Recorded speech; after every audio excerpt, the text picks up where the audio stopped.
Welcome back to another live stream. Hi, how is everyone doing? Hopefully everything is okay. Just want to make sure that the stream is doing fine. You guys can see the video feed, the audio is okay. Let me know in the chat if you can hear me fine, if you can see everything okay. Is the voice distorted? Is there echo? Anything that I should be aware of? I want to fix everything before we start. So while I'm waiting for some feedback, let me drink some coffee. Coffee's life. Something is off. I don't know what happened. The video keeps shifting a little bit to the left. Let me just quickly fix this. See if I can fix this. Be right back. I'm still here, by the way. I don't know why the video just keeps shifted. Okay, now it's fixed. I hope it doesn't shift anymore. Okay, we have some feedback already. Thank you so much. I will usually say hi to members first. I'll respond to members chat. If you're a member, your name is highlighted in green, and there's a star badge next to your name. But if you're not a member, don't worry. I'll get to your chat. You just have to wait a little bit, all right? Okay, Gregory. Hey, how are you, Gregory? Nice to see you again. Audio and video A-okay. Thanks for the update. Hey, Andrew, how are you? Hey, Robin, loud and clear. Let's do this. I met Andrew just a few days ago at Kuala Lumpur Photography Festival. Nice seeing you there, Andrew, and nice seeing you again here in the live stream. James says, good morning from Philly, US. Hey, James, how are you? Nice to see you. Okay. Christoph says, hello. What OM could offer in the new E-M10 body? OM5 upgrade was cosmetic. EP7 should be upgraded also. This camera maybe won't have top specification, but looks pretty great for my wife. So you want a pretty looking camera instead, hey? Well, I think E-M10 is definitely designed to be an entry-level camera. It's designed to be something budget-friendly. It doesn't necessarily have to have all the bells and whistles and doesn't have the latest tech or the most capable features. But it's designed so that it's accessible for everyone, right? It was priced way below $1,000 new. That was many years ago, but I know that things are not the same now in the year 2025 with all the inflation and the new tariffs and everything. Yeah, and the video keeps shifting to the left again. I don't know what happened. Do you guys see that? It bothers me. I know it's not supposed to be a big deal. I guess you can see me fine, but it just keeps shifting away. So let me just again, I don't know, maybe I should pull out the cable this time and pull it in again. Give me a moment, guys. I'm still here, by the way, so don't worry.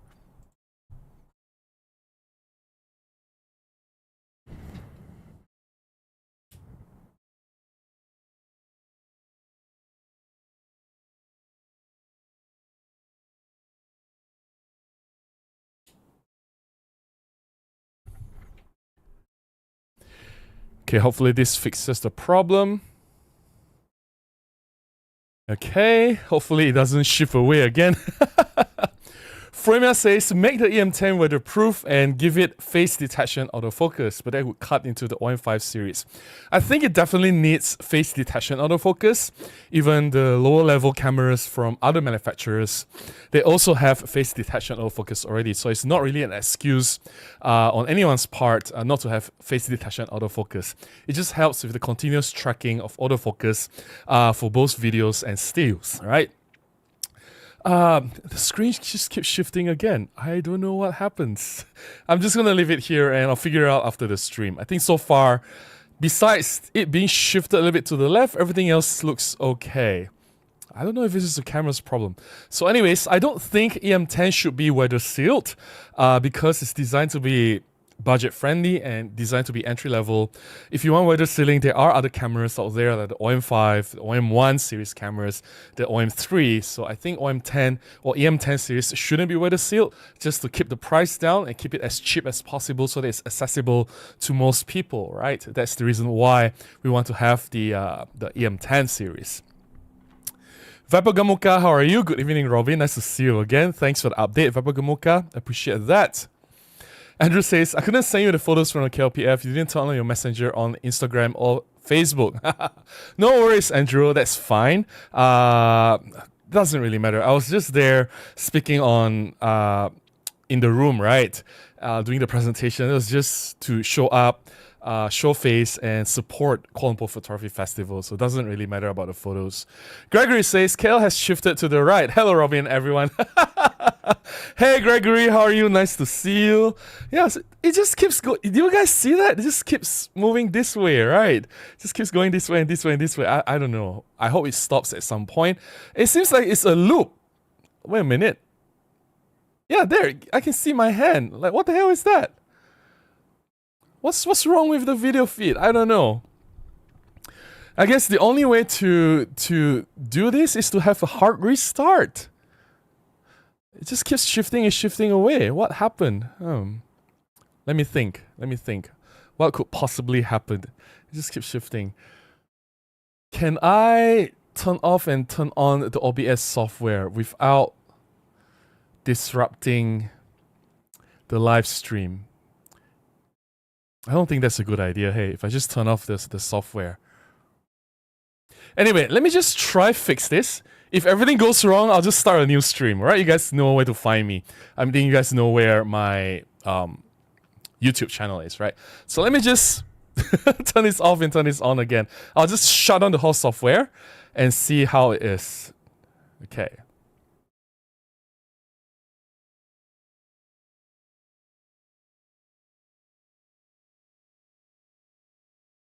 Okay. Are we back live? I can still see it creep. Oh, it's not creeping now. I think we're back live, right? Okay. Hopefully everything is okay this time. Hopefully everything is okay. Rippy says, hi Robin and Andrew as well. Hey Rippy, how are you? Rajendra Putra was at the Kuala Lumpur Photography Festival as well. Andrew, you guys know each other, of course. Okay. Gregory says, cold wave today in Houston, only 33 degrees today. Cold wave, 33 degrees. It is 28 degrees in my room and I'm sweating. James says, no shifting online, you are framed well. Yeah, now it is okay. I hope it doesn't move anymore. Everything seems okay so far. Oops, it started shifting again. I can see it move. Oh my goodness. I guess I have to restart the computer or something. Anyway, no worries. Chris says, hello Robin and all. Definitely seeing the shift. There's a slice on the left of the picture, on the right. I don't know what's causing this. I don't really know what's causing this. Let me see. Scale filtering, disable, transform, fit to screen. It's fine already. Could it be the card that's acting up? The video capture card? I don't know. Andrew says, couldn't see any shifting, though the internet connection is a bit slow today. There is a bit of shifting. It's starting to happen already now. It starts to happen. Grace says, face detection autofocus depends on the sensor or just processing. It's on the sensor. It's built onto the sensor itself. Chris says, still getting some glitching. Yeah, it starts to shift now. I can see that. Anyways, I'll just say hi to everyone and give you guys some update. If it gets really bad, and then I'll have to restart the computer. We'll see how it goes.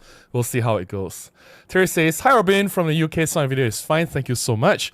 John says, the new E-M10 needs a return of the functions to the E-M10 Mark II for the mic sets or some custom settings on the mode dial. I think having an E-M10 in any form is a huge thing now. It's a welcome, right? The fact that we don't even get a new update is frustrating. Like everything is they just focus on the higher end cameras, which are really, really expensive.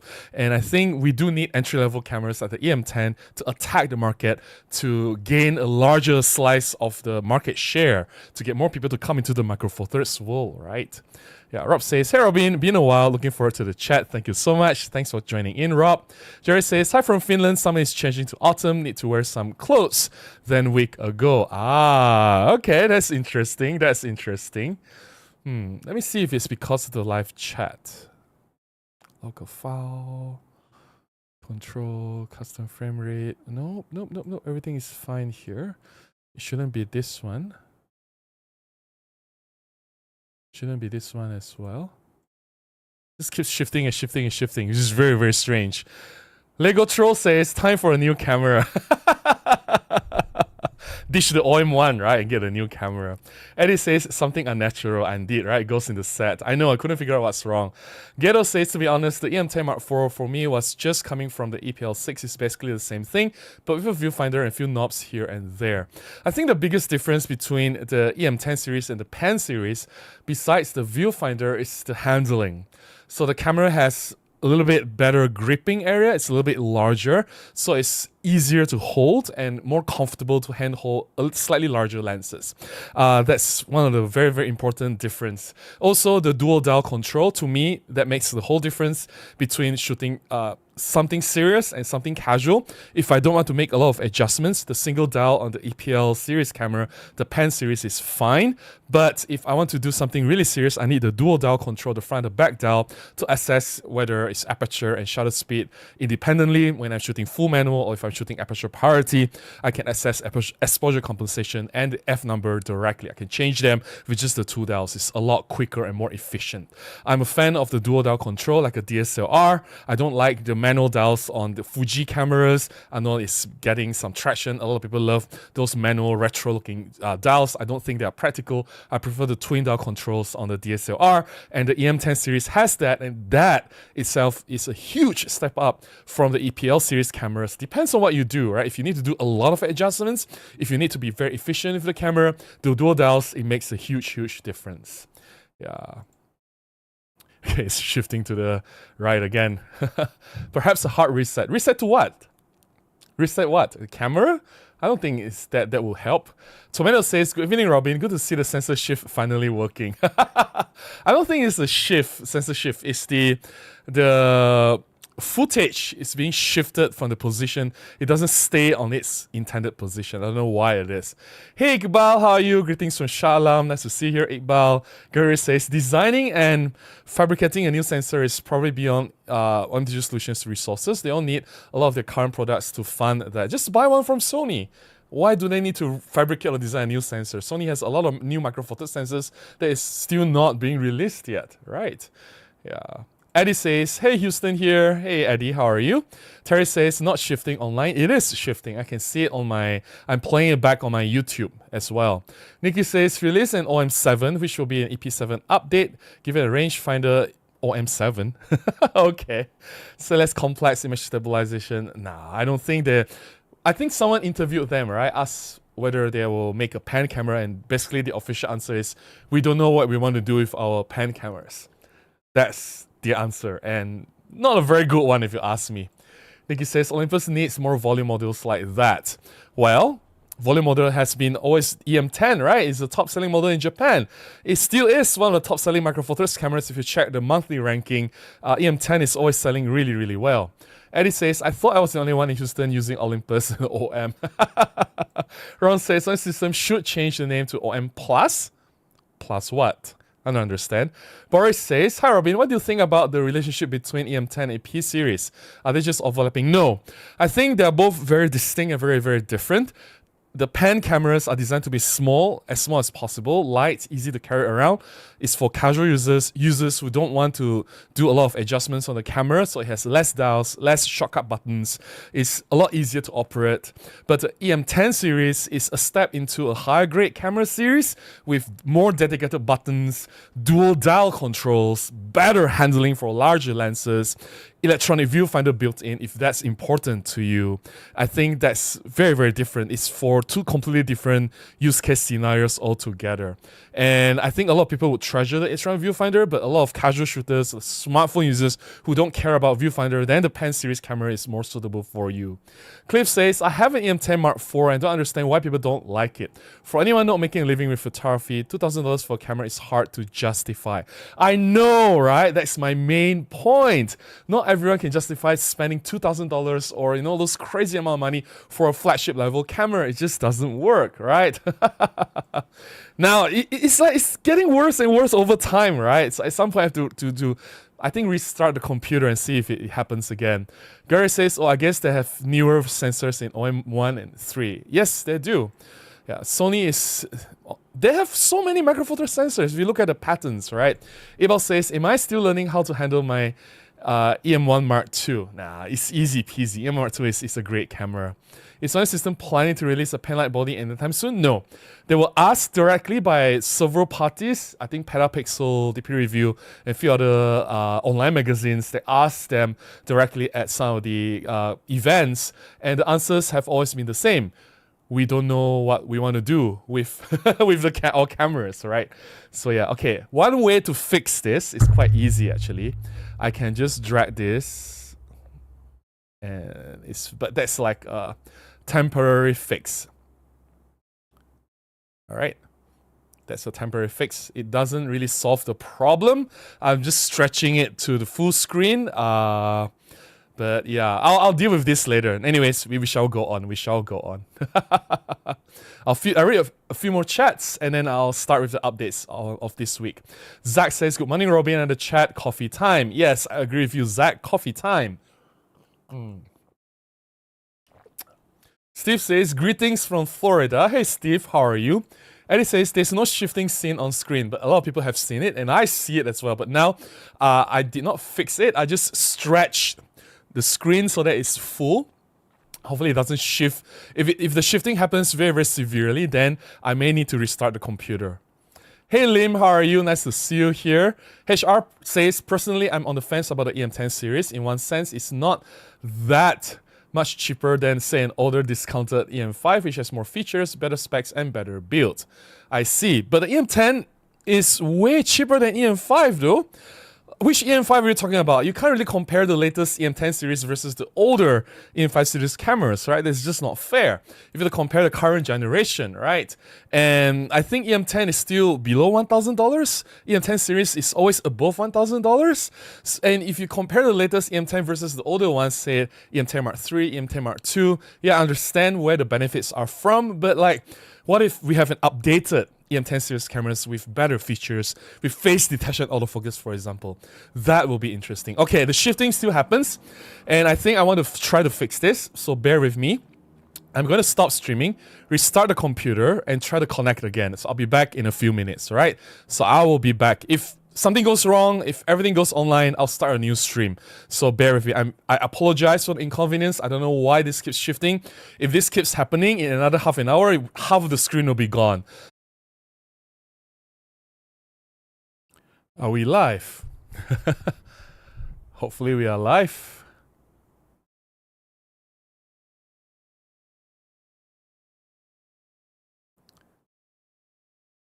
Okay, I think we are live, right? Okay, I need to redo the chat again, so give me a moment. Need to reconfigure a few things after I restart. Copy chat. Okay. Okay, where were we? I'm gonna answer the members chat first.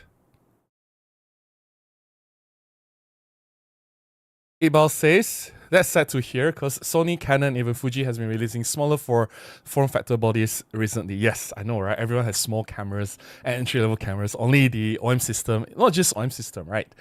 Micro Four Thirds, even Panasonic is missing out. It's kind of sad. You guys are talking to each other, no worries. Yes, it's I get you, it's form factor. Andrew says, yes, back on. It froze for a while. It did not freeze. Did you hear? I said, I'll be back. Right? Do you not hear that? I said, I need to fix this. I have to restart my computer. So that's why I'll be back. If anything happens, then I'll start a new stream. Right? Anyway. Chris says, I live here in the UK. Hey, Chris, how are you? All right, let's get up there. See where did I stop?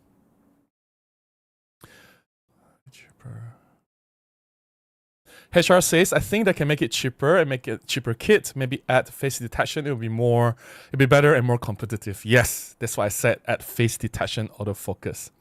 It's shifting, it's fine. Let's talk about EM10. But if it keeps shifting, like in another half an hour, half the screen is gone, right? So hopefully I fixed the problem by restarting the computer. Yeah. Who is Robin says, don't see any shifting, you sound great. There was definitely shifting. If I left it, it will definitely just shift all the way to the left. The Great Vanzini says, good morning, just sent a new E-M10 back. Got warm after 10 to 15 of JPEGs. Why? Why? I don't understand. Okay, now the camera, not the camera, the feed happens like a few weeks ago. It just keeps blacking on in and out. So let me just turn this off and on again. Hopefully it fixes the problem. If it doesn't, then I don't know, man. I don't know. All right. A lot of problems that people face when you do live stream that a lot of people, normal people don't have to deal with. Really? Okay. Great Vanzini, if you stay on until the middle of the stream when I share photographs, I'll come back to you about shooting JPEGs, warming up, and focusing nightmare. I'll talk about that. I'll come back to your comment in the middle of the stream, right? I'll get back to it. Lim says, I'm still rocking the E-M10 Mark II. I don't actually have an issue with autofocus. So unless something got slower, then they changed to the 20 megapixel sensor. I don't see the point of adding face detection. Face detection is important because everyone has it and they should have it. Without it, the video autofocus is just completely useless. It just keeps drifting in and out. It just misses more than... It's just annoying, right? It just keeps missing the subject. And especially for a solo content creator, for vloggers, I think face detection is extremely necessary because all you want to do is just put the camera on a tripod, hit the record button, and hope the camera will focus on you rather than focus on the back or somewhere else. Without the face detection autofocus, that is nearly impossible, right? Steve says, I love to see a new monochrome micro four thirds sensor. I love it too, but I think it won't sell. Like, out of 100 of my friends, maybe only one would shoot 100% black and white. Even those who love black and white, like really, they shoot a lot of black and white, they still shoot color. You know, so let's say out of 100 people, I know only one will buy black and white camera. I don't think that's a very good idea to have a fully black and white camera. Yeah. Now it says, I just bought one, the E-M10 Mark IV. It seems great. Amazing. Hope you enjoy the camera. No worries. Ron says, OM Plus sounds more like Olympus than OM system. OM Plus just sounds wrong, man. I don't know, it just sounds wrong. Bilgehan says, I need more pocketable camera like Pans, but with electronic viewfinder. Not that EM10, there's OM5, OM3, and also EM5. Pocketable camera with electronic viewfinder, you're talking about more like GM5, the territory of Panasonic, right?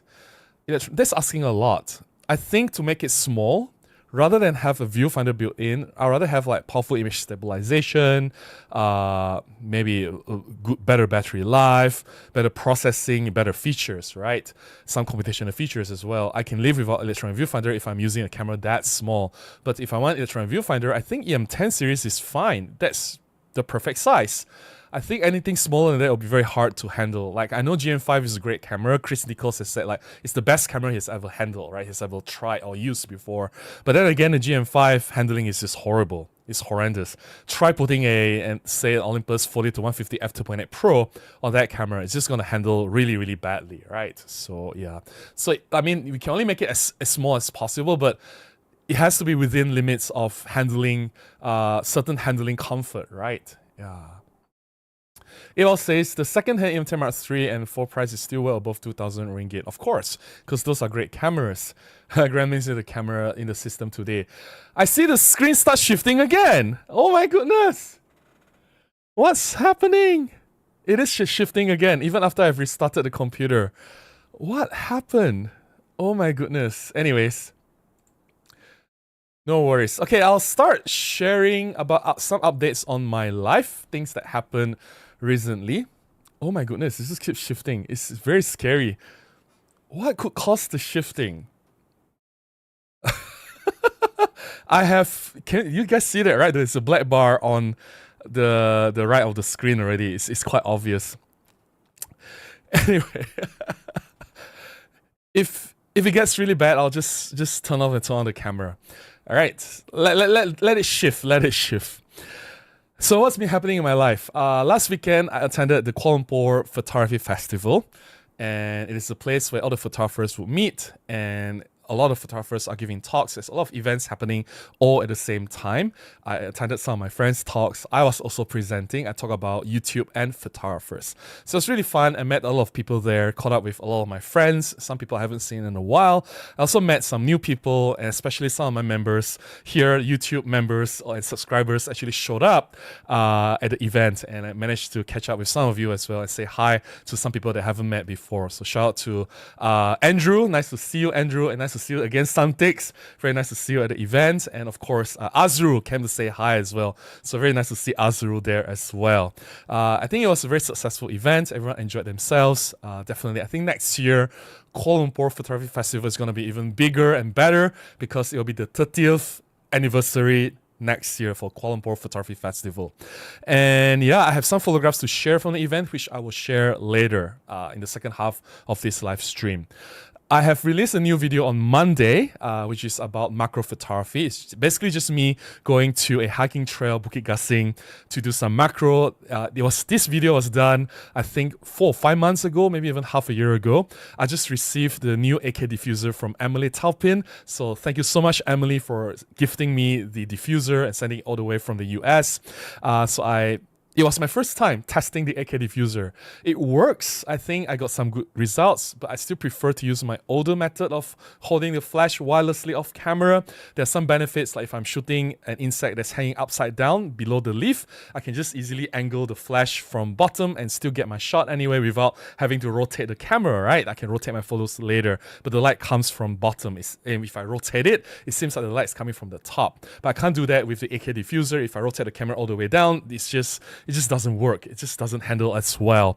So there are a lot of limitations using the AK diffuser, but for the situations where it worked brilliantly. And the results speak for itself. I have already posted a video on Monday. Do check it out if you have not done so. Basically, the video I was talking about why OM Digital Solutions should update the Olympus 60 f2.8 macro lens. I have 3 reasons. 1, we need better autofocus. We all know that autofocus in that lens is not the greatest, especially if you're shooting very, very close up, high magnification shots. Autofocus, it hunts, it's quite slow. And a second reason is to control the focus breathing issue. There is some focus breathing issue for those who actually want to stack their photos a lot, and it's quite serious. And I think to fix that, they may need to redesign the optical formula, and that can actually help things. And number 3, I actually suggested, this is nothing to do with the lens, maybe introduce subject detection autofocus for insects. So imagine that you just have to compose and the camera will find the bugs and focus on the eye and the face directly and follow the bug wherever it goes in the frame. That will be so awesome, right? All you have to do is just make sure the bug is in your frame and then compose the shot and just click the shutter button. The camera will focus it on for you. Yeah, I think you guys can see the shift already, right? So there's that. That's Monday's video. Please watch it if you have not done so. And quick announcement. The YL camera, which is the largest camera retailer in Malaysia, actually, is going to have a photo fair in 2 weeks' time, 4th to 7th September. Location is PJ33. I will be there just to check things out. I'm not involved with them or anything. I just want to go there and support them. And this will be a good time to hunt for deals. There will be some really massive discounts. There will be some products, maybe used products, which will be in really crazy low price. So if you want to buy something, this will be the best time to go and check out what's available and maybe you get yourself a really good deal. On top of that, I think a lot of photographers will also attend the event, so it's a place to meet everyone. So if you're there, please do come and say hi. This is 2 weeks from now, 4th to 7th of September. Right, and I think this week I didn't do much. I didn't have any jobs this week, but I did make a video yesterday. So to answer Santik's question, because Santik's not question, but he was a bit shocked to hear that I actually took about 3 to 4 hours to make a video, right? To make a 10 minutes video. Why do you need 3 or 4 hours? Well, you know what? Yesterday I spent 7-8 hours to make one video. So I went to a park that I haven't been to before. This park is in Bukit Jalil area where I stay, and it's a recreational park. It's a public park. It's my first time doing insect macro there, and I filmed everything. So I arrived at the park at 10 in the morning. did my video and everything, talking head, started doing insert macro, and I stopped at about 2:30, went for lunch, bought some water, went to the toilet, and I continued shooting some inside macro until 5. And I took a Uber ride home, and I managed to reach home at 5:30. So I was out from 10 to 5:30. That's like 7 hours of video and shooting. And then it doesn't end there, right? I still have to edit my photos, which will take about 1 hour plus. I don't spend a lot of time editing, so that's fine. Between selection, choosing which is best, and then do some minor editing, it's about 1 hour or less. And then spend another 3 hours to do the video. So I actually finished everything at almost midnight yesterday. Of course, in between, I have to shower, I have to talk to my friends, I need to reply emails, I have to do a little bit of work there and here, I need to make dinner as well. So yeah, after that, I continue editing and until midnight. So there was one full day of work. And again, this is about me talking about macro photography. That will be a video for next few weeks to come. Okay, I think that's it for updates for this week. And before we start talking about the topic, let me just restart the camera again to... I don't know why it's shifting so weird. Okay, let me just pull out the cable as well.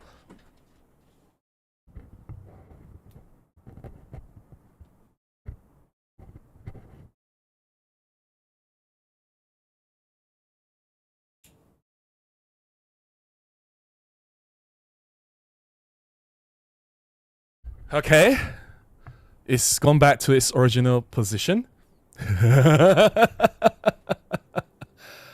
Alright, tonight's topic is very simple. Should OM system abandon the E-M10 series cameras? And why I'm talking about this topic is because recently there's a rumor some OM system or OM Digital Solutions representative gave an interview and said that, oh, we are discontinuing the E-M10 series, right? So whether they'll do that or not, it's still a rumor, it's unconfirmed news, and we don't know whether they'll actually pull the plug or not. But I think it's a poor decision for them to do that.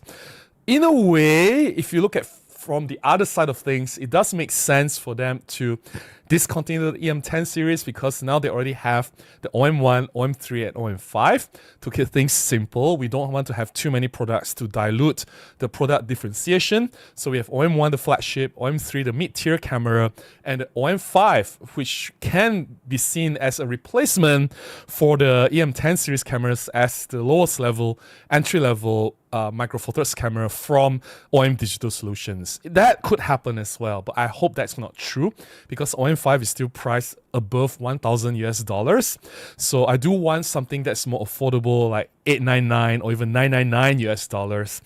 It doesn't have to have all the bells and whistles. Like we know that OM5 is weather sealed. The E-M10 or the OM10 series doesn't have to have weather sealing, but I do want it to have some improved features like face detection autofocus, maybe some newer computational features there and here, better video recording, has an audio microphone input as well, and some of the good stuff, right? So we need an update for the E-M10 series camera, especially now in 2025, to fight with other camera systems, and of course to bring more attention and awareness to the micro four thirds system, to the OM Digital Solutions, and to encourage more people to enter the system as well. Not everyone can afford a $2,000 or more flagship level cameras, and not everyone needs a flagship level camera. For a lot of people, the OM10, the EM10 series camera is more than good enough, and not many people will want to shoot in the rain or needs weather sealing, right? So I think a more basic camera, a more affordable camera, and it can be a second camera for a lot of existing micro four thirds users as well. If you already have the Panasonic G9 Mark II, GH7, or the OM1, OM1 Mark II cameras, you may not necessarily want to buy another large camera. You might want to buy something a little bit more basic, more affordable, something smaller, easier to carry around. So I think it makes sense to have the EM10 series camera because these cameras are just so much smaller, and you may not want to use the camera for jobs, but something just to carry around as a casual camera, I think it has a place. I think it's very important because if you look at existing data, I always look at evidence and facts, right?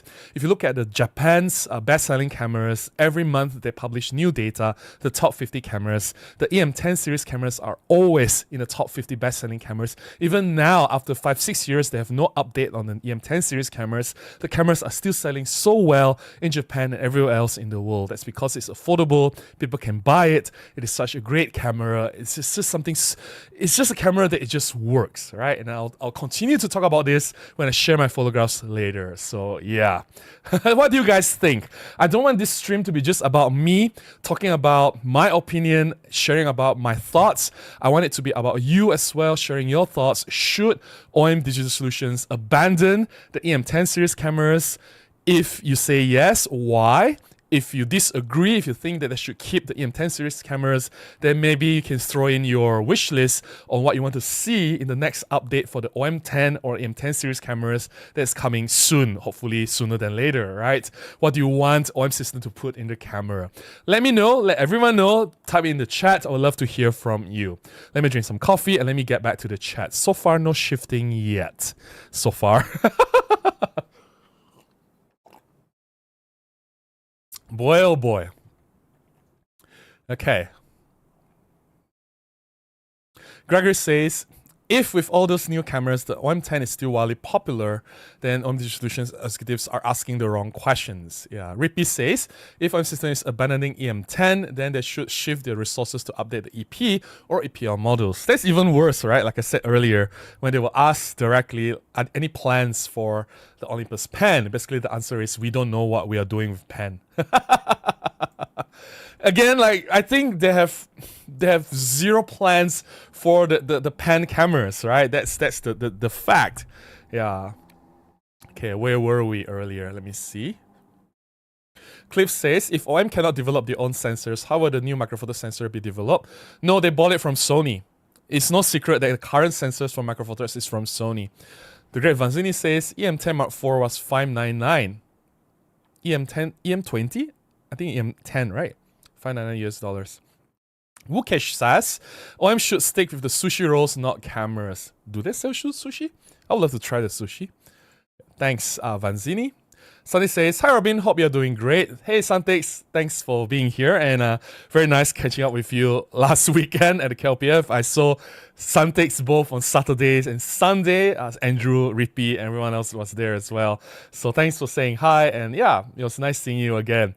Serena says, still using EM10 Mark II. Alright, that's great. Audio and video okay. Hopefully it stays that well. So far so good. Santik says, it was nice seeing you in person again at YL Fair in 2023. That's like 2 years ago, right? I think I'll see you again YL Fair this year. It's happening in 2 weeks, yeah? DJ Wallaf says, hey Robin, how are you? I'm just back from 6-hour shuttle therapy. 6 hours! Wow! Okay, what were you shooting? Let everyone know. Sunny says, in my opinion, OM systems should not abandon EM10 series cameras. They should make it even smaller, better, cheaper, with face detection. It comes with a newer collapsible lens, with wider 10mm and made for vlogging. I agree with everything except the lens. I don't think the lens is easy to make. That will cause some problems or challenges, but everything else is said is fine. Yeah, and you can just get like the Panasonic 9 f1.7. I think that's an excellent lens for vlogging, and it's not that expensive as well. Yeah, Panasonic 9 f1.7 is f1.7, and that lens is weather sealed. Now, Judin says, what camera you use for this live stream? M1. The Great Vanzini says, 10 to 15 minutes of JPEGs got too warm. Okay, I'll come back to you later when I share the photographs. Sadi says, Robin, was the E420 and smallest DSLR or smaller than EM10? Yes, no, it's not smaller than EM10. I have the E410 before, which is basically the same camera as E420 with a few improvements. It's not smaller than EM10. It is larger than EM10. But yes, it was the smallest DSLR ever made. Sadi says, by now, all OM cameras must come with face detection. Lesser points is fine, but must have. I agree with you completely, Santix. Yes. Let's get to the members' chat. Gregory says, the answer was, we do not know what we are doing. Yes. Basically, that's their answer. Andrew says, well, fair in 2 weeks, another gathering and catch up again. Yes, and this time, since I'm not speaking, I'll be less stressed out, so I'll be more relaxed and I can hang out with people. That'll be really, really cool. Okay, let's see. Zach says, your computer is on Team Lychee. That's why you're getting the technical problems today. So far, after I have pulled out, I think, the only thing I've done differently this time, the last time before, I think now it's fixed already, it doesn't shift anymore. The only thing I did differently was pull out the USB-C cable, the power delivery. So my OM1 is on a tripod. and it's connected to power directly on a USB-C. So I plug in a USB-C cable for power delivery, so I don't have to worry about the battery dying out. So I pull that out and put it in, restarted the camera, and everything is fine. Who would have thought the footage shifting was caused by power delivery? Power delivery. Think about that.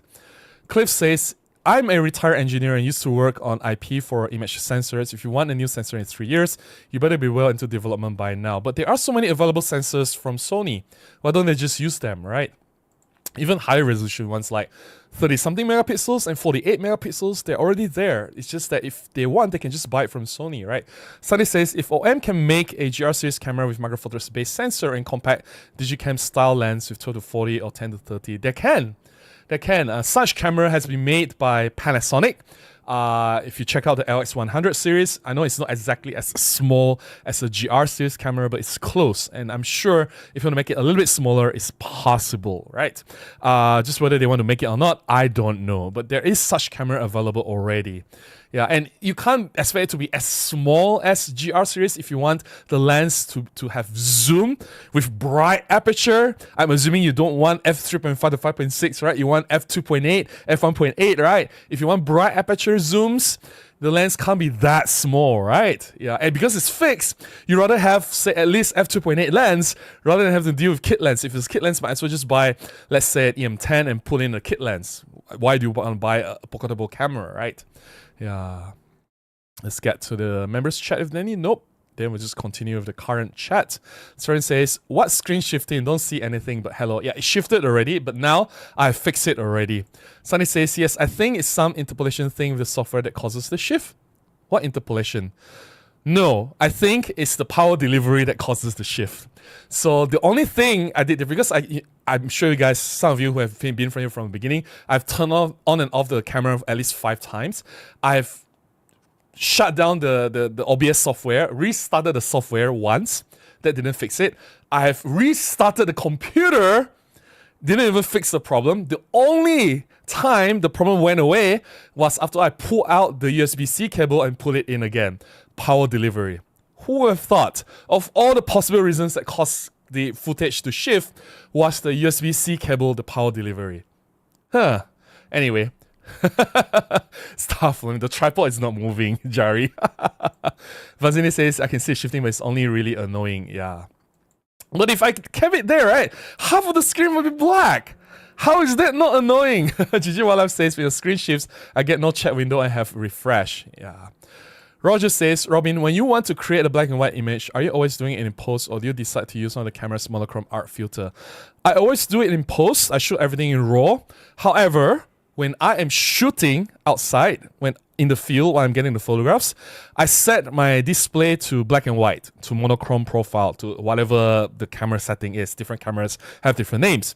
The reason is so that it will enable me to see everything in black and white and compose my shots in black and white so that I know exactly what I'm doing, where the shadows are, where the brightness are, the highlights are, the shaping of the subject, right? Also see if everything is too distracting, because if you see everything in color, you convert to black and white, it's different. Some things that may not be distracting will become distracting. Some things that stand out may just blend into the background. So to prevent that from happening, I see everything in black and white when I'm shooting, but I shoot in RAW. But when I'm processing everything in black and white later in my computer. I hope that makes sense, right? Seeing in black and white helps you to get better photos when you are shooting black and white. Ho says, I think the screen shifts every time you mention camera. Greg Vanzini says, I wanted it as a backup, but overheating was a deal killer. You have mentioned it several times, Vanzini. Yeah, but I'll address that again. Like I said, I'll talk about it during my photo sharing session. I'm not saying your problem is not valid. You may think that it's valid, or maybe that specific camera has a problem, it's a defect, I don't know. But let me share my photographs first and we'll talk about this again. Wolfie says, hey Robin, nice to see you and everyone live. Hey Wolfie, how are you? Always very happy to see you here. Raya says, this must be a sign of a Pen series comeback. Maybe, maybe not. No, I think they have zero plans for Pen, as I've already mentioned several times already. Thomas says, am I the only one that thinks OM3 should have been better in all metal OM5 body instead? Smaller and better grip. Nah, I think OM3 is OM3. I don't know what they're trying to do with the OM3. They're just trying to be funky. But I prefer the OM5 to be OM5 instead. So hopefully we'll get something else. I don't know. Like, they should just give us Pen F Mark II, right? Gigi Walaf says, I would like the E-M10 Mark V with flip screen. Inside tracking, focus stack is all I need. I think inside tracking will happen sooner or later. But I think it'll happen in the flagship level cameras first, like the OM1 or OM1 Mark II. I don't think it will come straight to the E-M10 Mark V, right? Yeah. West Coast Tech and Transit says, I think they should discontinue the OM10, replace it with a pan camera. Whether they should discontinue or not, that's what we're discussing today. But I don't think pan camera is coming anytime soon. Hey, like, judging from the interviews or from the official statements that have released multiple times throughout the year, they were saying like, we have no plans for pan. We don't know what we want to do with the pan. We will study the feasibility of doing pan. If there's something, we will do it. But basically what they're saying is we have no idea what we are doing with pan. We don't know what we are doing. So based on those statements, it's very clear that we are not going to see pan cameras anytime soon. But there is still chance for EM10 to come back. It's just that somehow someone said very recently that it's going to be discontinued. It is still a rumor, it's unconfirmed, but yeah. But I don't think they're going to just sacrifice EM10 for pan, right? It doesn't work that way. Astrum says EM10 and EP7 have the highest sales numbers, so they need to sell some type of consumer-grade camera. Agreed! They need something that's more affordable, accessible, something everyone can come into easily into Micro Four Thirds system, so that we can gain more market share, right? Who's gonna buy $2,000 camera? Not everyone can afford it. That's just the fact, right? Come on, not everyone is rich. Like most of you from the high-income countries, right? There are other people from lower-income countries where they might need to save half a year to buy just an EM10 camera. Yeah. Uvi says, I think it will be a very hard time to balance the number of cameras with a smaller company and a good size. I don't think they can do all the ranges they previously had. Yeah. But do you think that it's a wise decision to abandon the EM10? That's the question today. Ho says EM10 and Pan series are overlapping each other in the product tier. I don't think so. I think the differentiation is very clear. EM10 is overlapping EM5. That is for sure. But EM10 and Pan is completely separate, right? One has single dial. Like if I'm doing a serious photography, I will need dual dials. So I'm not going to use Pan for that. But if I'm going to travel, I want something smaller and lighter. I don't care about viewfinder. I'm not handling large lenses. I'm just carrying a small pancake lens. Then the Pan series cameras make sense. I just put it in a very small bag. I just run around with it. Don't have to worry about it. But if I want to do something more serious, I think the EM10 series with the dual dial controls, better handling, built-in electronic viewfinder, that really separates it from the Pan cameras, right? Yeah. Roger says, we sold rambutan at the grocery store I work for, Whole Foods Market in the US and England. Yeah, I love rambutans. It's just, I know it's bad because it's so sweet. If you eat too much, it's still sugar. Sugar is sugar, but it's just so good. Yeah. OM10.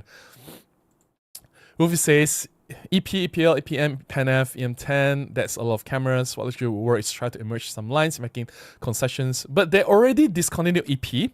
They already but basically all the pans are not updated. So scrap all the pans off from the board. Right, so EP, EPL, EPM, PanF is already gone. The EPM has been gone more than like 6-7 years ago, right? PanF has been gone, well, there's never a replacement for PanF. So we don't even have to bring it into the discussion, right?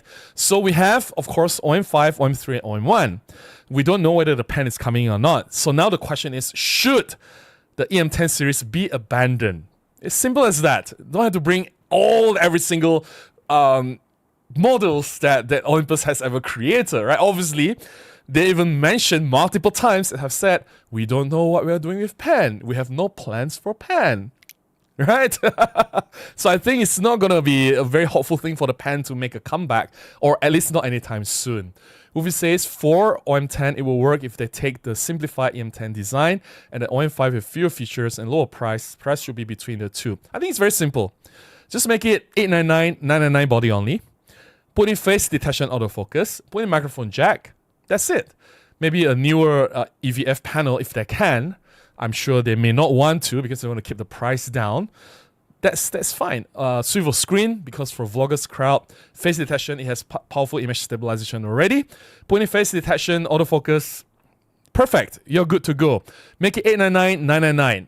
it will sell. It will just sell, right? Don't have to think too much. The recipe is already there. Just make it freaking affordable. The face detection and the microphone input will create a whole different world of cameras, because even Panasonic doesn't have a camera below $1,000 with image stabilization and face detection autofocus for vlogging. No one has it. This could be the first camera to have it. Why don't they do it?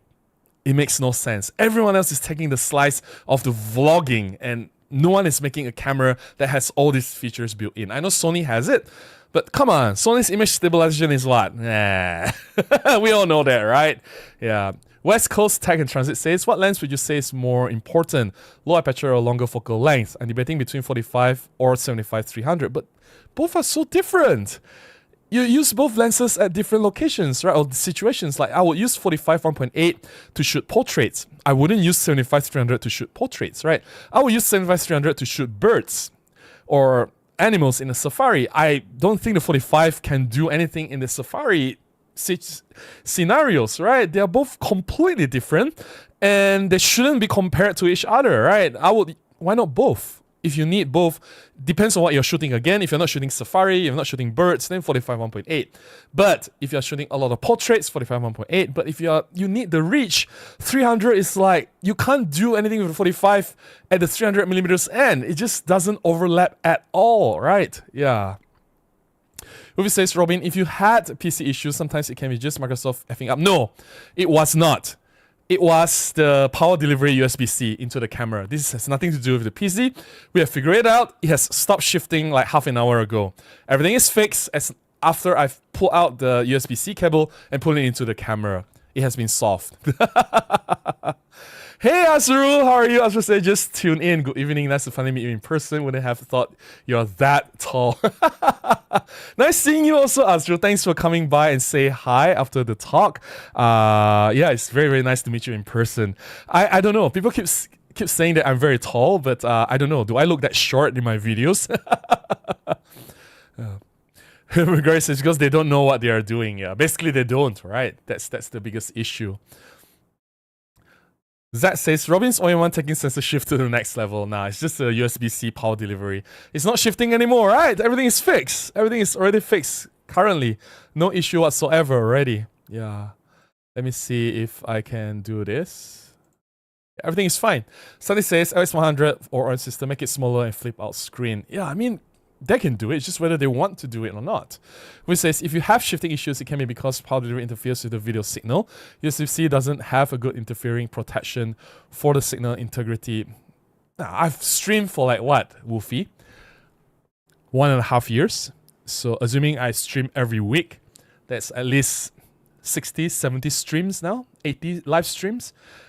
It has never happened before. This is only the first time it happened. So out of, say, possibly more than 100 streams, maybe I've done more than 100 streams. I don't know. I need to check.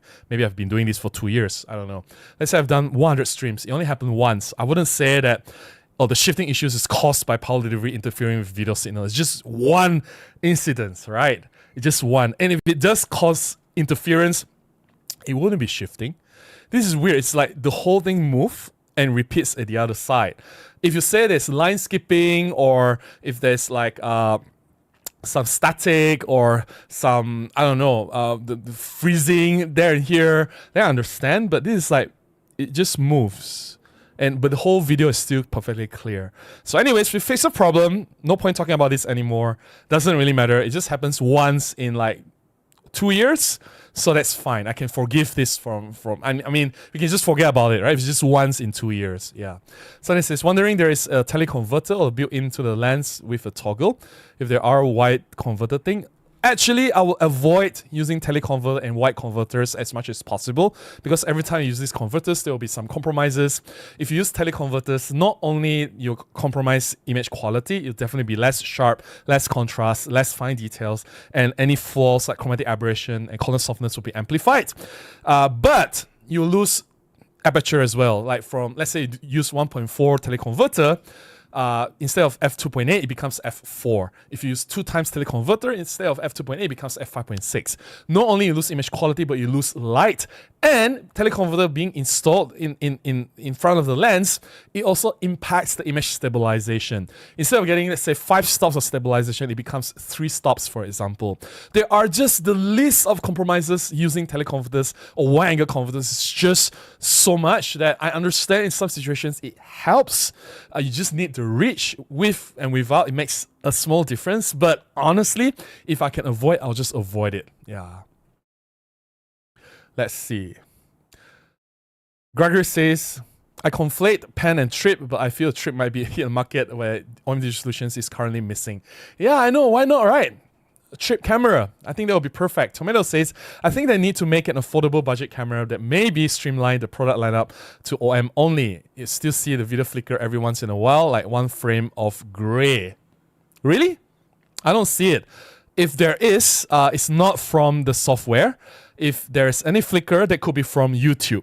So a lot of people don't understand, like, whenever something happens, there are multiple possibilities, right? 1, whether it's from the camera. 2, whether it's from the software that feeds the feed from the camera and bring it up to YouTube. And 3rd, it could be just YouTube screwing things up, right? So yeah.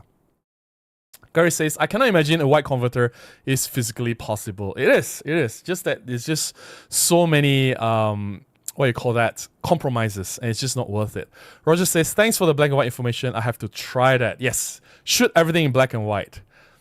Wolfie says, speaking of black and white, I do shoot RAW with black and white profile in the camera, but the nice thing is Lightroom supports all Nikon and OM1 color profiles. I can get the same result in edit. All right, that's great. Since you're using Lightroom, I have no comment because I don't use Lightroom.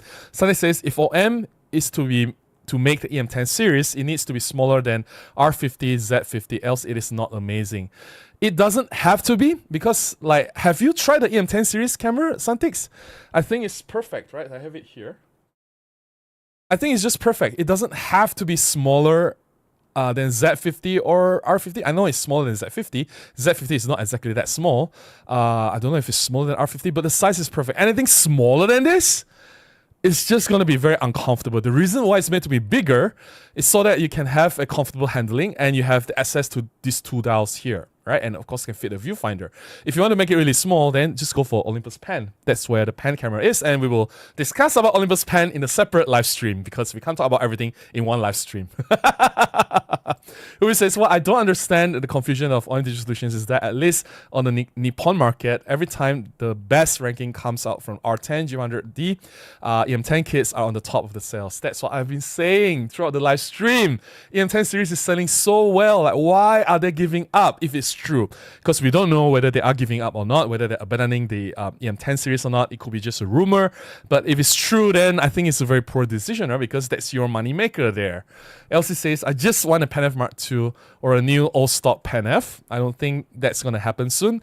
Basically, the answer OM Digital Solutions is giving you is that you want Pen F Mark II? Here is OM3. Take it or leave it.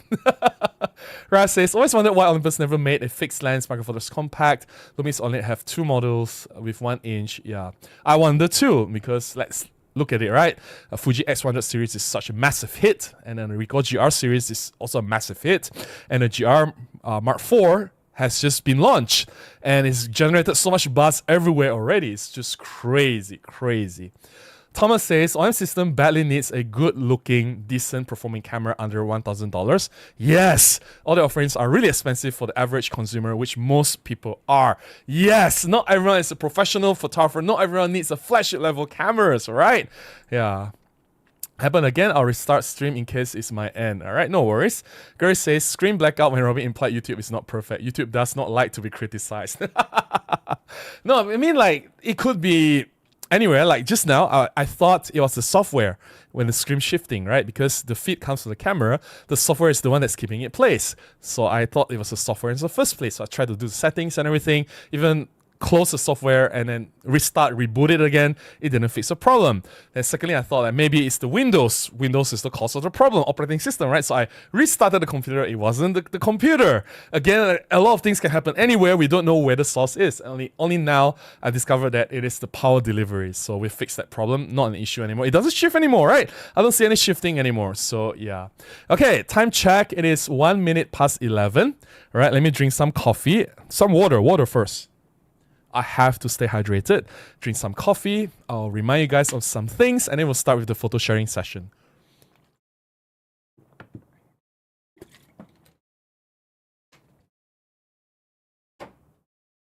Okay, coffee. All right. Just a reminder to everyone, I have enabled the membership for this channel. With just the price of a cup of coffee, you can support me. You get some really cool perks in return. You have early access to all my videos. You watch my videos 24 hours before everyone else.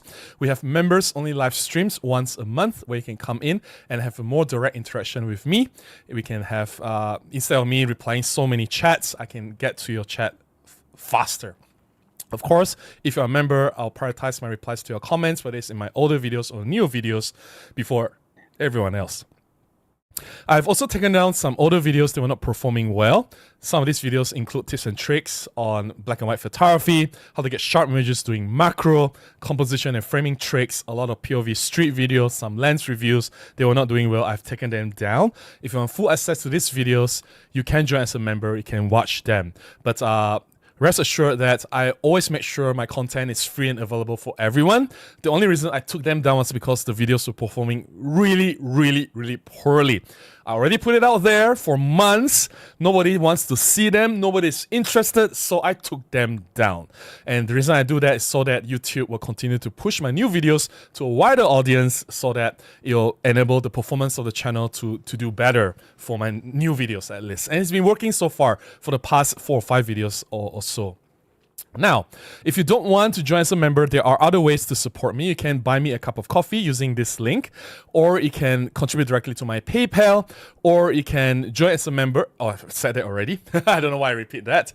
Or you can buy from my affiliate links from Amazon and B&H. All links in the description below on how I can do them. Any support goes a long way. Will definitely help me, encourage me to go out, shoot more, and share as much as I can with you guys. For those who have supported me, thank you so much from the bottom of my heart. I really appreciate you. I always say this, without you guys, there is no Robin Wong. All right, and the next thing I want to talk about is this. Myself, Peter Forsgaard, and Mati Sulanto. Peter and Mati are amazing friends. We are going to do a photography workshop here in Kuala Lumpur in 2026.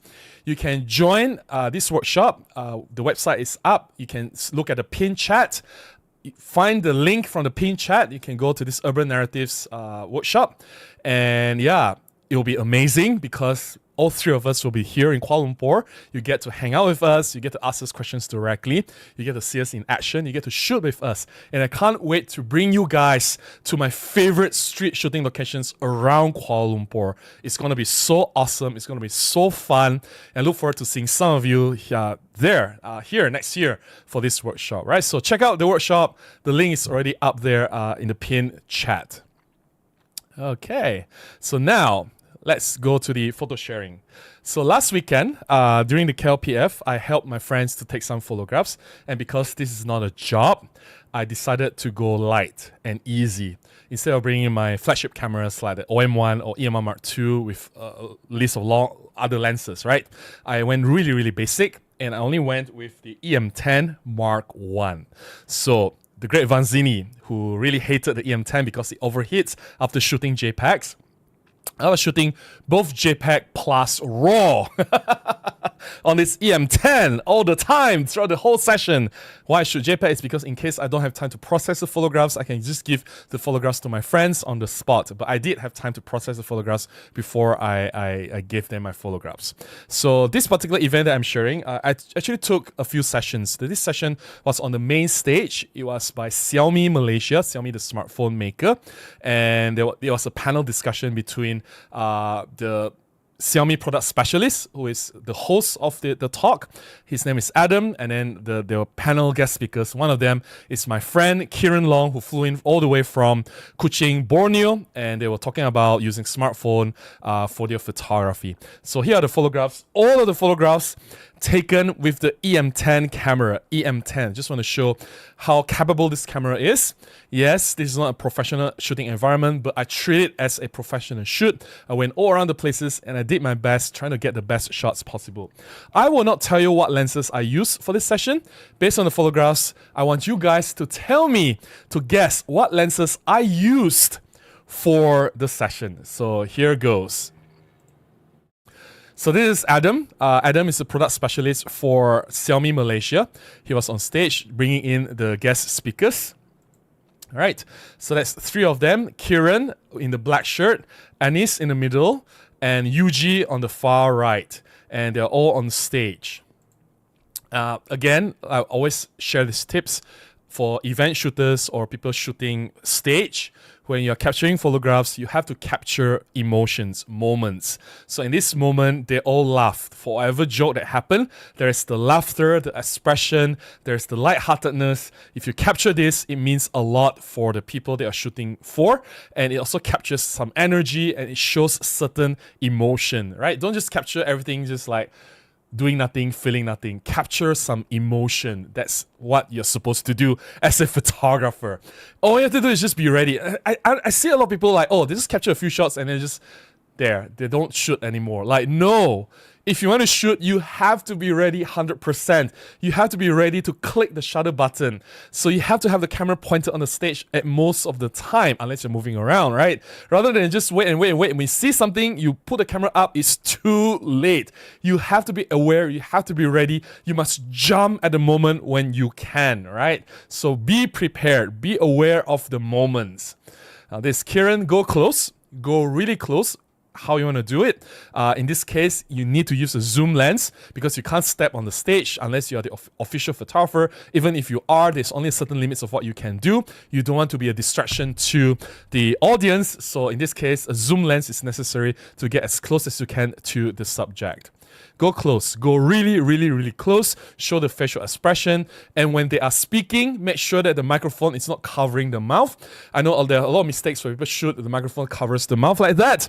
And you can't see the mouth. When the people is speaking, when you're shooting someone speaking, the mouth has to be open because the person is speaking, right? So that's very important. Capturing the action as it happens. What's the point of capturing the person with the mouth closed? Or the microphone covering the mouth, like eating the ice cream, eating the microphone like that. That's not a very flattering shot. Capture the environment as well, capture the wide angle, the stage, the screen, and the audience. Like I said, for events, audience is important. Without the audience, the event never happened. These people did not just go on stage and speak for no one. They didn't do this for nothing. They did it for the audience. So capturing the audience is important because the audience is part of the event. The audience makes the event happen, right? Again, a wide angle shot from a different angle from the side. You can see the stage and it's divided, the other half, the audience seated and standing, and the other side as well. So here you can see the audience more clearly, right? Again, try to move around. You can see these three different angles. There's no best or good or bad angle. You just have to move and get a variety of shots, different compositions. You must move. If you are the photographer, if you're covering events, you have to get a variety of shots. The only way to do that is move. Just by sitting still or standing still at one spot, you say, oh, I can have different compositions with a zoom lens. No. You don't get different compositions. That's just lazy composition. If you want variety of shots, if you want impactful photographs, you will have to move, right? And go close. Again, this is from the side. You can see all of them together. Go close. This obviously I will use a zoom lens. Again, I want you guys to guess what lenses I use with the E-M10, right? And go as close as possible. Sometimes some people say, I don't like to use zoom lens. Well, there are times zoom lenses are important. Use it when necessary, right? Yeah. capturing some hand gestures here. I know this in this angle it's not very flattering because the microphone is covering Kieran's mouth. To compensate for that, his body moved to the side and he has some hand gestures. So that's okay. If he's just sitting still with the microphone covering the mouth, then that's not very, very nice. But if there's some action, that compensates for that microphone covering the mouth. So yeah. And those two are Kieran's little girls. They also flew in all the way from Kuching. They asked their father a question from the stage, right? And that's the mother or the wife of Kieran. So the family actually flew in to watch him speak on stage. So that was pretty cool. He had two events, one with the Xiaomi and one solo sharing session on Sunday. So this was on Saturday. Kieran had another solo sharing session on Sunday. I attended both. Yeah. So it's nice for the family to come and see the Kieran in action and give him the support. When the audience asks a question, that's important because it shows there's interaction between the audience and the people on stage. So capture that as well, right? And yeah. Santix, ask a question again. Santix, there you are.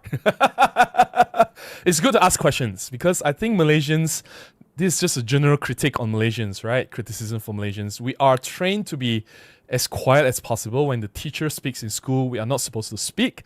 I think that's very wrong. I think we should have been encouraged to ask questions, to engage, to be more inquisitive, and to be curious about things, to want to learn. The only way to learn is to ask the right questions, right? And yeah, Santix was asking questions, so that's really, really great. And that's Anis speaking on her part. I went upstairs to 2 floors up to shoot from the top. Again, you have to move. You don't stay at one spot, right? You just have to move. And a different angle again. All right.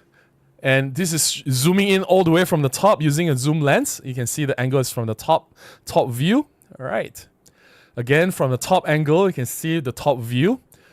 Of course, it's not the perfect composition. There are distractions from the front. I wish the white frames are not there. I wish the shot is cleaner. But you can complain and complain and complain, or you can just shoot and grab the moment, right? So just get the shot. Don't think too much. This is also from the top. Going closer to one of the speakers, Yuji. Going close is very important, right? Don't just shoot everything from distance. Everyone just look very, very small. Going in close, going in far, show the wide angle, show the environment, show the moment, show the facial expression, show the action if there's any, show the crowd interaction, focus on the audience. These are the tips I've shared throughout the past 10 minutes or so.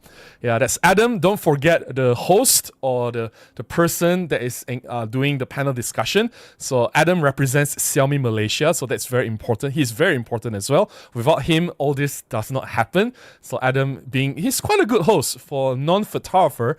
He's not really a photographer, but he's asking all the hard-hitting questions to the panelists. So he's doing a great job.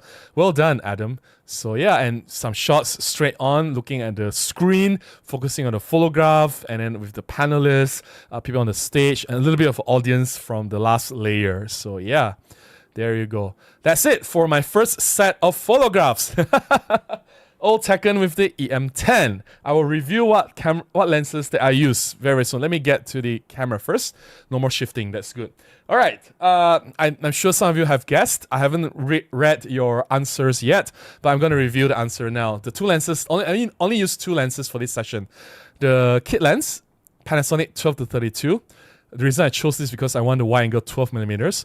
And the Olympus 40-150 f4-5.6. Only use these 2 lenses for the entire shoot, right? For the entire shoot. It wasn't particularly challenging because lighting was fine. Lighting was quite flat.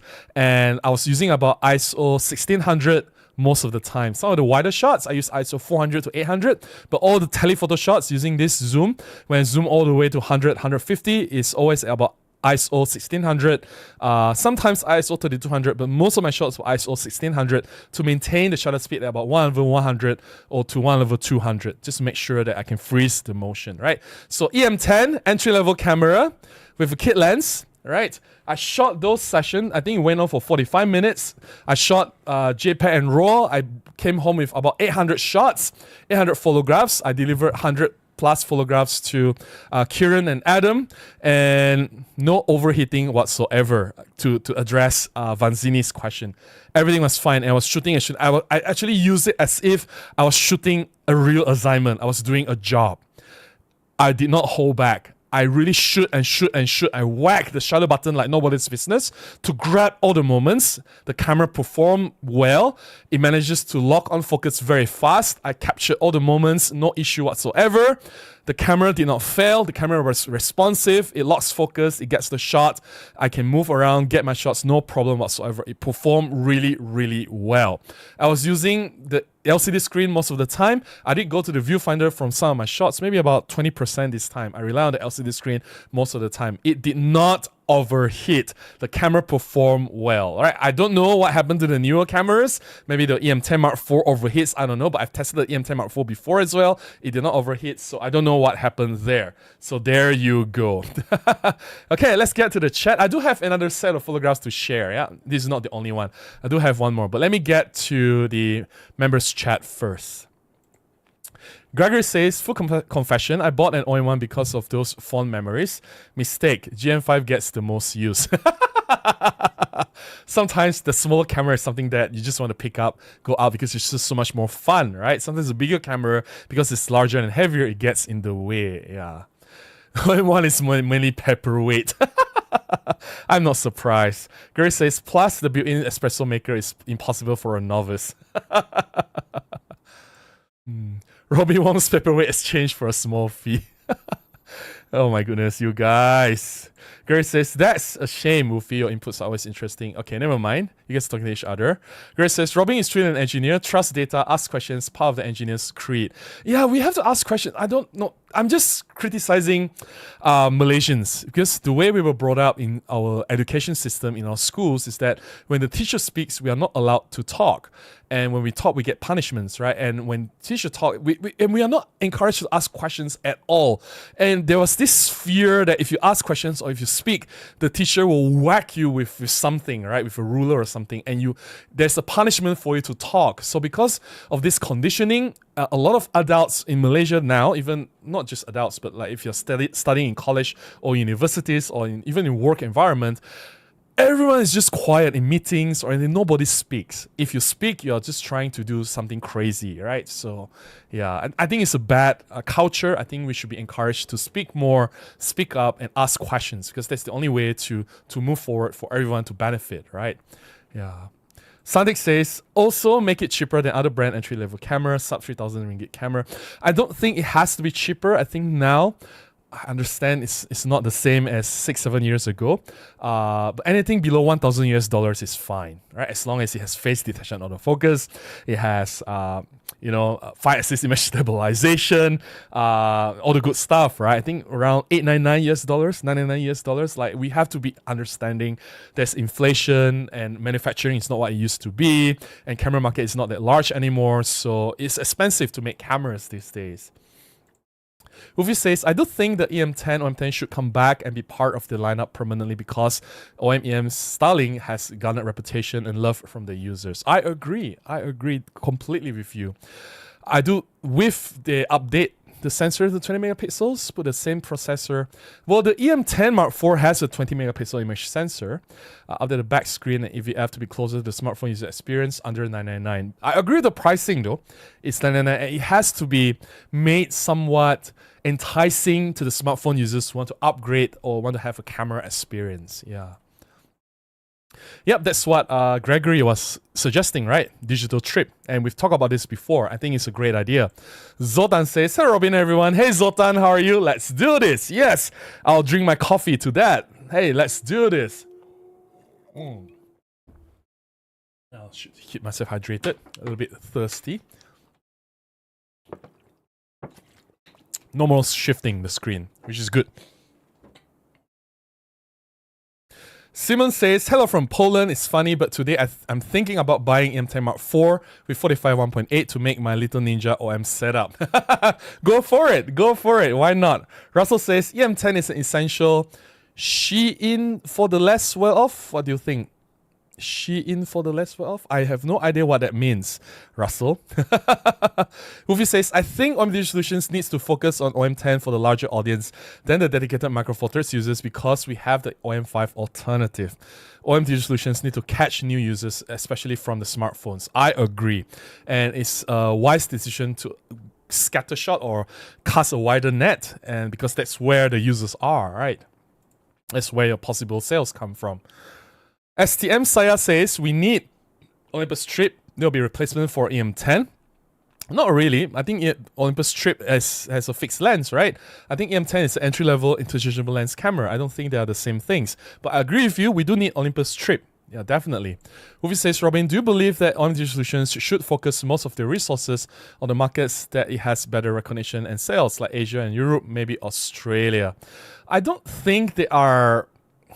I think they're already focusing their resources on the markets that have larger sales. That's basically how it is. If the place has more business, they will have a business center in that country. We call it BCs, right? Previously, we have BCs in Malaysia, Singapore, but currently we don't have BCs in Malaysia and Singapore anymore. But I'm sure they still have a BC in Australia, for example. So if the country is doing well, they'll have a business center there to grow the business. Yeah. Gregory says, Dan Robin, you are a good example to Malaysian beyond just photography. Oh, you are too kind, Gregory. I don't think I deserve to have that that nice words, but thanks a lot. Gregory says, 899 will hit that psychological bargain price point. I know, right? 899, 999. That will be great. Buka Pinto says, didn't OM Digital Solutions release a pen in mid-2021, their very first camera? First camera? No, I don't think so. Wolfie says, I think the North American has fewer sales compared to other markets, but I think it's because of the heavier marketing from Canon, Nikon, Sony, even though the older Americans have a fond memory of Olympus of old. That, I don't know. I don't have the sales data from North America or other parts of the world, right? I did have some sales data from Asia Pacific region, so I know how the market looks like here. Yeah. Statman says, watching from Texas. Hey, Statman, how are you? Wolfie says, nom nom nom, Cantonese style hoisin duck egg noodles. I don't know why the comment is not coming up, so there it is. Yep. Let's see if there's any members chat. Bargain being a relative concept. Yeah, it is. Martin says, an entry-level camera like the OM10 is needed to get new customers into the Micro Four Thirds system. That's what I've been saying.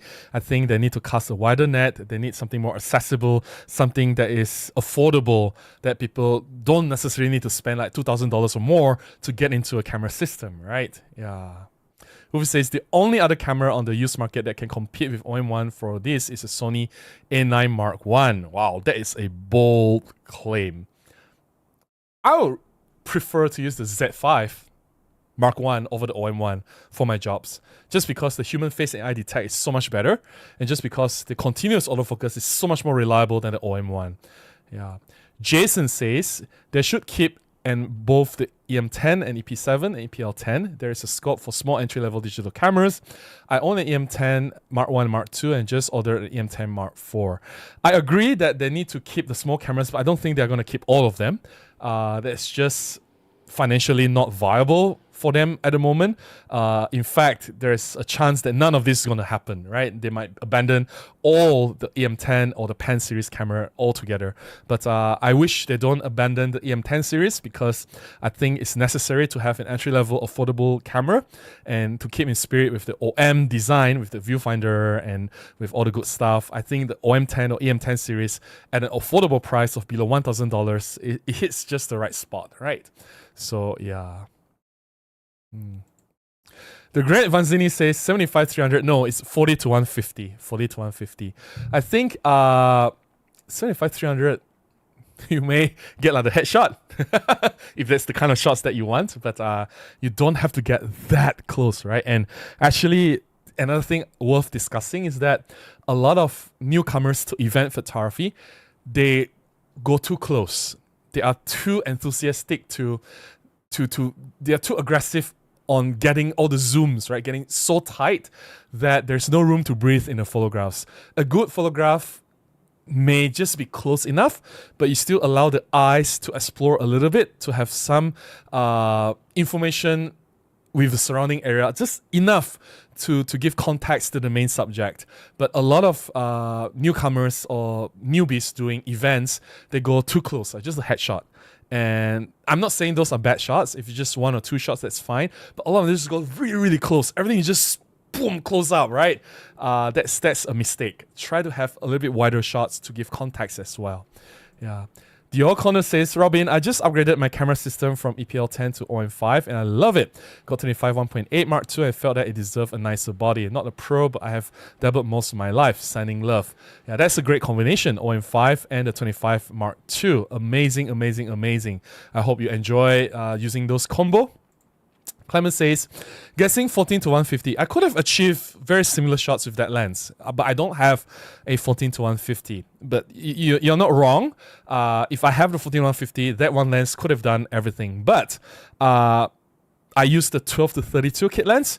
The 12, although it's 12 to 14, it's not that much of a difference. But if you compare that 2mm width, it makes a huge difference.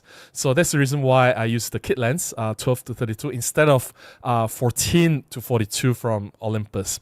For events, that little bit of width makes a huge difference, right? So not a bad guess, Clemens, not a bad guess.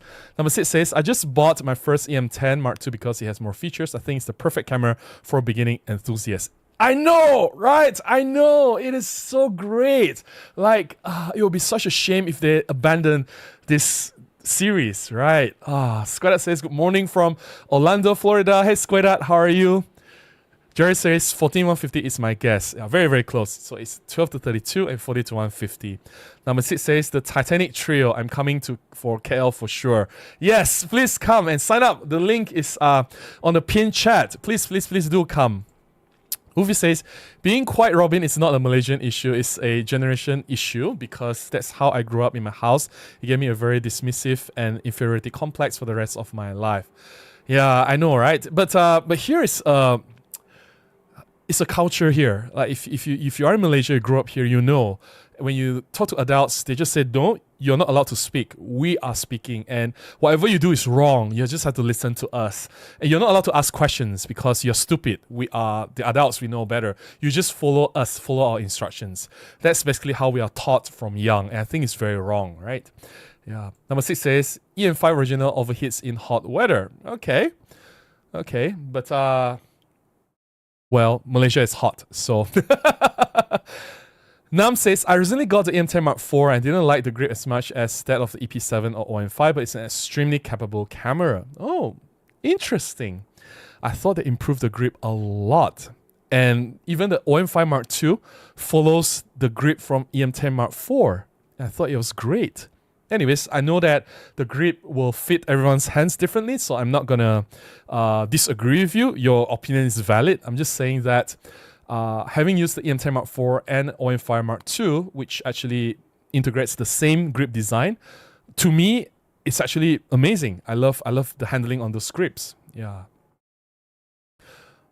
You guys are talking to each other, no worries. The great Vanzini says, I think I might have gotten a bad one, even though brand new. Yeah, I don't know. I don't know. I have shot the EM10 Mark IV. If I'm not mistaken, I shot a concert, right? Did I shoot a concert with it? YouTube. I may have shot Bichu with it. EM10 Mark IV.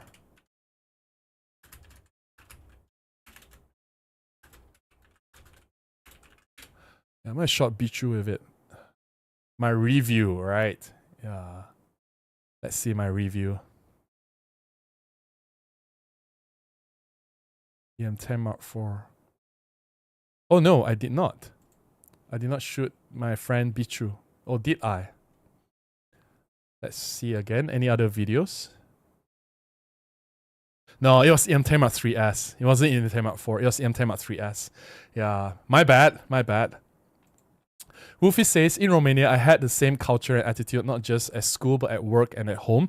And that's in the late 80s, in 90s and early 2000s. Anyone who is younger has nothing worth saying. Yeah, that's basically a very Malaysian thing, right? Great Vanzini says, I find an original OM5 for $899 US. That might be my next. Ah, that's great. That's a great deal. All right. Simon says, OM system should include OM3 color engine in all of its models. I thought the color engine is the same for OM1, OM3, OM5. They're all Olympus OM system colors, from Pro to entry level like OM10. All of them have the same color engine, right? Like, why do you think the OM3 color is better than OM1? I don't see any difference if you ask me. Local Beaster says, hi, I got my first camera, the GX80 with 1232. Which Micro Four Thirds prime lens is good for cityscape low light for travel? I don't know how you shoot. I don't know your preferences, so I can't just throw you recommendations. But if you want prime lenses, I have a few videos I've done on prime lenses. Let's see. I think you can start with... Let's see. 17, 25, 45. Share. Copy. You can start with this video. Local Beaster. Check this video out if you have not done so. All right. Okay. Eric says, I have a few Micro Four Thirds cameras, including the OM1 Mark II, but I keep grabbing the E-M10 Mark IV when I go out for a stroll. Such a cute and fun camera. Love it. Easy, tiny, and fun. That's the point I'm trying to make, right? And a lot of current Micro Four Thirds users having the higher level cameras like the OM1 or G9 Mark II would appreciate the smaller cameras that is capable as well. And E-M10 series cameras just match that description perfectly. A lot of us would want electronic viewfinders, so that will be better than pen series cameras, and want the familiarity of using the dual dials, the twin dial control, rather than a single dial on a pen camera. So having an EM10 series, it matches the higher grade cameras better compared to just say it using a pen or more casual, more simplified cameras, right? Like the pen series or even the GF series cameras from Lumix. Yeah. Man also says, hey Robin, have a great day. Hey man, how are you? Nice to see you here. No worries. I share as much as I can. Local Beaster. Amateur Capture says, new to Micro Four Thirds and bought the EM10 Mark III with the kit lens and love the small form factor. I have other prime lens but seems to use the kit lens all the time. What lens would you recommend? I have a lot of lens. I mean, this is the kind of question where I cannot give you an answer because you have to be more specific. Let's say that I shoot a lot of portraits and I want a lot of blur in my background. What lens should I be buying? There, it's easy. Then I'll say 45 1.8 or 75 1.8. Let's say I want to do a lot of wildlife photography. I do birds. I need a long reach. Then if you need a budget lens, then 75 300, or maybe if you have a little bit more money to spare, then 100 to 400, right? Or if money is not a problem, then 150 to 400 pro lens. Or if you say, I do interior architecture. I need wide angle coverage. What lens is suitable for me? Then maybe 8 to 25 f4 or 7 to 14 f2.8 pro lens. Like, lenses are designed for specific purposes. You can't use one lens for the other. Let's say, for example, I want to shoot a macro, for example. I want to do close-up shots. I want to magnify the spider. I can't use a 714 wide angle lens for that. It just doesn't work, right? Or I want to shoot interior architecture. I want to fit as much as possible in my frame. I can't use 75 300 for that. It's just too narrow, too long, right? So every lens is designed for specific purpose. Ask yourself what you want to do with your photography, then the lens choices will come. All right, I can't just throw you a lens suggestion and you buy it and you're like, Robin, I can't use the wide angle lens for my macro shooting, or I can't use the Olympus 45 f1.8 to shoot the bird. It's just too far away. Like, I can't give you a recommendation if I don't know what you are doing, right? So yeah, I hope you understand. Bukapindu says, by DP Review June 2021 article mentioned at Olympus Pen EP7, first camera from OM Digital Solutions, but then again, if it's the first camera that's launched when OM Digital Solutions existed, it means that the camera was made by Olympus, not OM Digital Solutions, right? And if I'm not wrong, it's Olympus EP7, right? It's not OM System EP7. It's an Olympus camera. Yeah, it's an Olympus camera. It's not an OM System camera. So now, like, you see OM System OM1, OM System OM1 Mark II, OM System OM3. But the EP7 is an Olympus EP7. Prove me wrong. Thomas says, we're overdue for a wider lens than the 9 f1.7. I think we need something like 7 f2 with autofocus. Those flowers are nice, but without autofocus, they are a pain to use. Yes, no autofocus, no go for Robin. I agree with you. There are still a lot of things that I can do, like 6mm f2.8. I'll be happy to buy that lens. Why not? Right, Team Linear. Movie says, there is one combination capability situation where OM1 is better than all mirrorless systems. OM1 at 8 fisheye for cheaper than €1,900 or pounds, sorry, for Sigma 15 fisheye. But then out of 500 friends that I have, maybe only one friend uses a fisheye lens. Sorry, Mufi, that's just a fact. I will have higher percentage of friends buying a black and white sensor than people actually using fisheye lens. No offense, but even I post my fisheye video, everyone in the comments says, I hate fisheye, I hate fisheye, I hate fisheye. Robin, this is so horrible. I just hate fisheye. Everyone just hates fisheye. I'm like, yeah, I know. I just want to try something different. Everyone's just like, oh, I don't like fisheye. Oh, fisheye is not my thing. Fisheye is horrible. Oh. I mean, come on. That is not a very good argument there, Woofy. Madira says, bought an EPL7 around a year ago. Absolutely love it. Still keep finding new functions in this tiny camera. EPL7 is an amazing camera. Woofy says, I don't do my doggy portraits as stream projects until I can get OM1 and fisheye back because no other brand has released an AI fisheye lens and subject detection. Okay, Simon says, I mean, you can customize every color in OM3 PanF EPL7. Grain level too? Oh, you mean the color, the creative dial. Okay, but then again, there's only so much you can do, right? I would rather just shoot raw and process everything myself. I have no issue with the colors for my own processing. I prefer it better than what a camera can give me. I've caught up with the comments, yay, and we still have one set of photographs to share. I'm gonna drink some water, coffee, and we'll get to the part 2 of the photo sharing. Part 2 will be more interesting, trust me.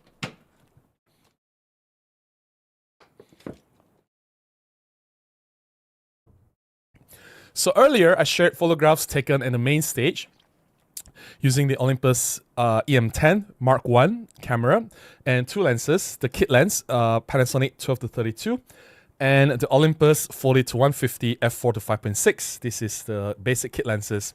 I just want to prove that these plastic lenses, these cheap lenses, can still do well if you know what you are doing, right? So that was the main stage. And the highest ISO that I went to was 1600 or maybe some 3200, but it wasn't very high. Now, there's a second set of photographs that I took for Azul, a friend, inside a room at level 2, and they turned off all the lights. It was harsh. It was dark, like super dark. And the thing is that using the kit lenses, I don't have bright aperture. I need to I need to increase my ISO to 6400 and 12800 for most of my shots. Right? So this is interesting. So let me share these photographs with you guys. Oops. Wrong scene. So that's Azul. So this may not be taken with the 6400. This may be ISO 800 because he's in silhouette, right? He's completely in the shadow. So this particular one may be ISO 800. So just to have some creative play with the lines intersecting his face.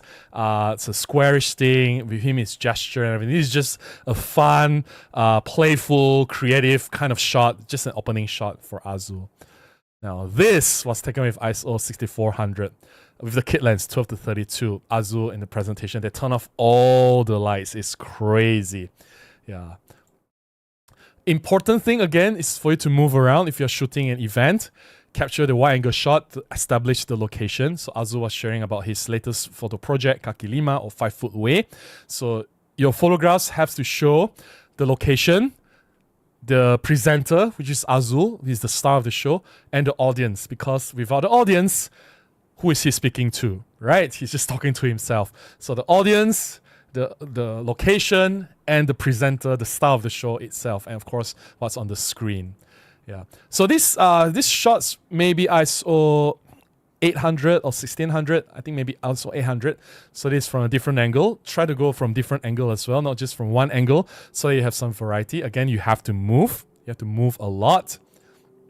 Now, this is ISO 12800 because he moves. And even at ISO 12800, the shutter speed was about 1/100, 1/125. It wasn't fast enough to freeze fast motion. Thankfully, Azul didn't move very fast. There are some people that move a lot faster. So if you need 1/200, 1/300, that's it. That's the limit of the camera. That's why I need prime lenses, right? That's why for my professional jobs, I use prime lenses. Instead of using f5.6, I use f1.8. So I have a lot more flexibility to move around when it comes to shutter speeds and ISO. So this is ISO 12800, right? You can see noise. You can see noise. If you really pixel peep, you can see noise. But who cares?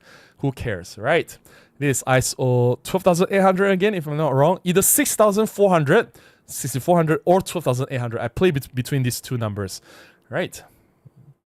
Yes, Gregory, the lights are off. All the lights are off. And the view of the audience, again, like I said, turn the camera to the audience because without the audience, the presentation or the event is worthless. And the guy on the far left with his hands on his nose, that's Andrew! Andrew, are you still here? Andrew is a member of the channel, so hi Andrew. And then the guy on the front, on the far right, wearing the mask, that is Santix! It's nice seeing the members in the audience. It's really, really nice. And yeah, everyone is watching Azul in action. So there you go. There you go. This one wasn't ISO 6400. This was ISO 3200 or 1600. This is lower. This particular shot is lower because the audience, they're not moving. And I rely on the shutter speed. So I shot this at about 1/10, 1/15 of a second wide angle. Because as you zoom at 100, 150 millimeters, obviously you can't shoot at 110 or 115, right? Even if you're shooting with OM1 or OM Mark II, it's not going to happen because the audience, they don't move as much. So I rely on the image stabilization to slow down the shutter speed. So I drop the ISO numbers to be something more manageable, like 800 or 1600. This could have been 1600 ISO. Right, this is back to ISO 6400. It's Azul with some audience as the foreground. All right, going close to Azul again with some expression.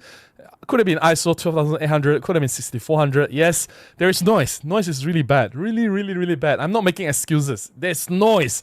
Really, if you pixel peep, there's a lot of noise, right? Again, another shot of Azul, another different view of Azul and the audience. Try to move around, get a little bit of variety of shots, all right?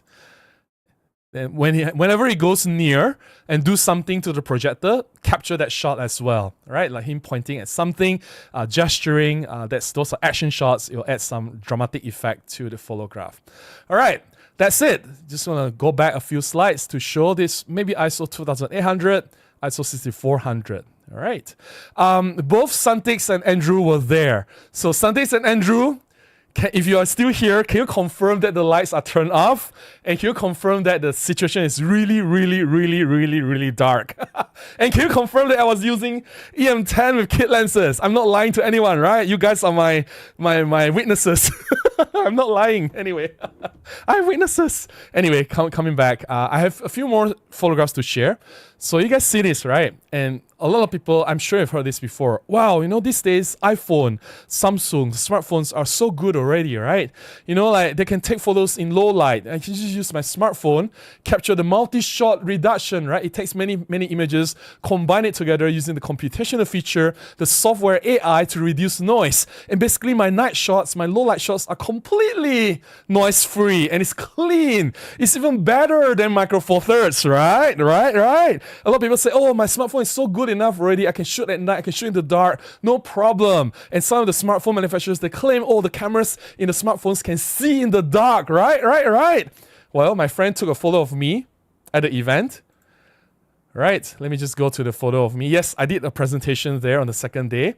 Right, there's no noise. Really, they turn off all the lights as well. There's no noise. Everything looks very bright, right? There's no noise. But there's no face as well. There's no details as well. You get what I mean? Like, yes, in this situation, in low light, I always tell people, noise is not the end of the world. I'll rather have noise and still see details. Okay? See, yeah, there's no noise. It's clean. It's bright, it's clean, it's better than Micro Four Thirds cameras, right? I don't know why people are so obsessed with noise, but if you remove all the noise, this is what you get. a blurry mess. And of course, the shutter speed is too slow. It combines multiple images together. I'm not going to tell you what phone this is. It could have been an iPhone. It could have been a Samsung phone. It could have been one of the phones that claim to be so good it can see in the dark. It's so it captures pro low light photos, whatever. It can rival DSLR. You can forget the DSLR. I mean, they make all kinds of bold claims, but it's a smartphone that my friend used to capture me, right? He said after a few shots he gave up. I understand why. There's a reason why you still need a smartphone, and this smartphone, this is the E-M10 from 12 years ago. 12 years ago, it only has 3-axis image stabilization. It's the older generation 16 megapixels image sensor, and it can capture these shots. Let me show you again. These shots. Yes, there's noise. Of course there's noise, but you can see the facial details clearly, right? Yes, there's noise, but you can see everything clearly, right? I don't care about noise. I want the details. I want to see everything clearly. I want the details. Those details are important, right? Yes, there's noise, of course, but I can see everything clearly. Look at that. I can see the strands of his beard. I can see his teeth. I can see his eyes. Everything is clear, right? Even this wide-angle shot, if I zoom in, I can see the details as well. I'm not kidding, because I have the shot. I'm not going to zoom in, doesn't really matter, but that's the point, right? Not use this, if I keep going forward, not this blurry mess. Like, I don't blame it, right? Smartphone is smartphone. It's great in certain situations where it can work, but in some situations, trust me, Micro Four Thirds is still by far can perform way better in these kind of situations. And yeah, there you go. Night shots, right? You can shoot in the dark with your smartphone. Shoot in the dark. Are you going to deliver this kind of shots to your friends? How are your friends going to feel when they see the faces like that? So anyway, yeah, let me drink more water. Just stay hydrated. Drink some coffee, and I'll read the rest of the chat. Thanks, Andrew, for the confirmation. But because it's so dark, right, on the second day I brought my prime lenses to shoot the Kirin, which of course the shots will be better. It's like cheating already. Instead of using ISO 6400, I dropped down to ISO 1600 or 3200, right? It's cheating already. So anyway, let me just finish up my coffee and get to the chat. Yes, Gregory, the lights are off in these photos. As confirmed by Andrew. Andrew said it was really dark, and yes, Robin was using the kit lens. Yeah, thanks for that, Andrew. I really appreciate it. Louis says, I love fisheye look for astrophotography and doggy portraits, and I try to lick my nose. I do the fish features for ultra-wide usage.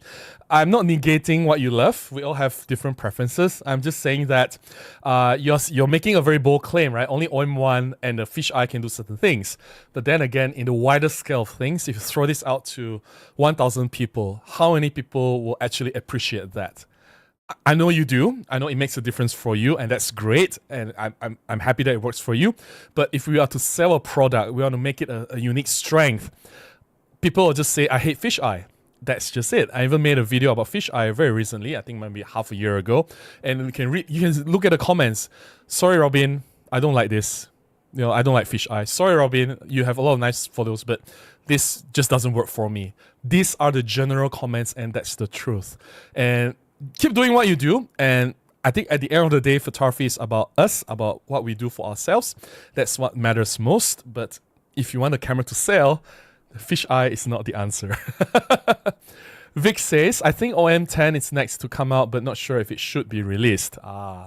Thomas says, Robin, do you have more fun shooting with a flagship like EM1 or M10 or something smaller like EM10 or M5? Between those, which will you shoot with or for personal travel?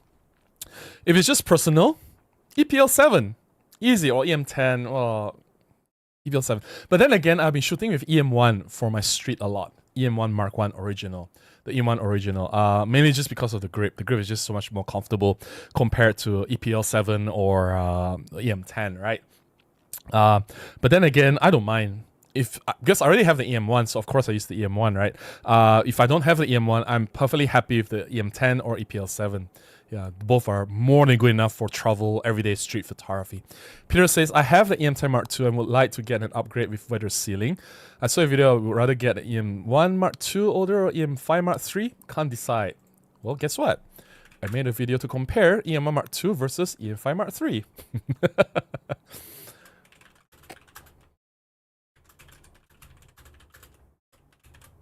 give me a moment.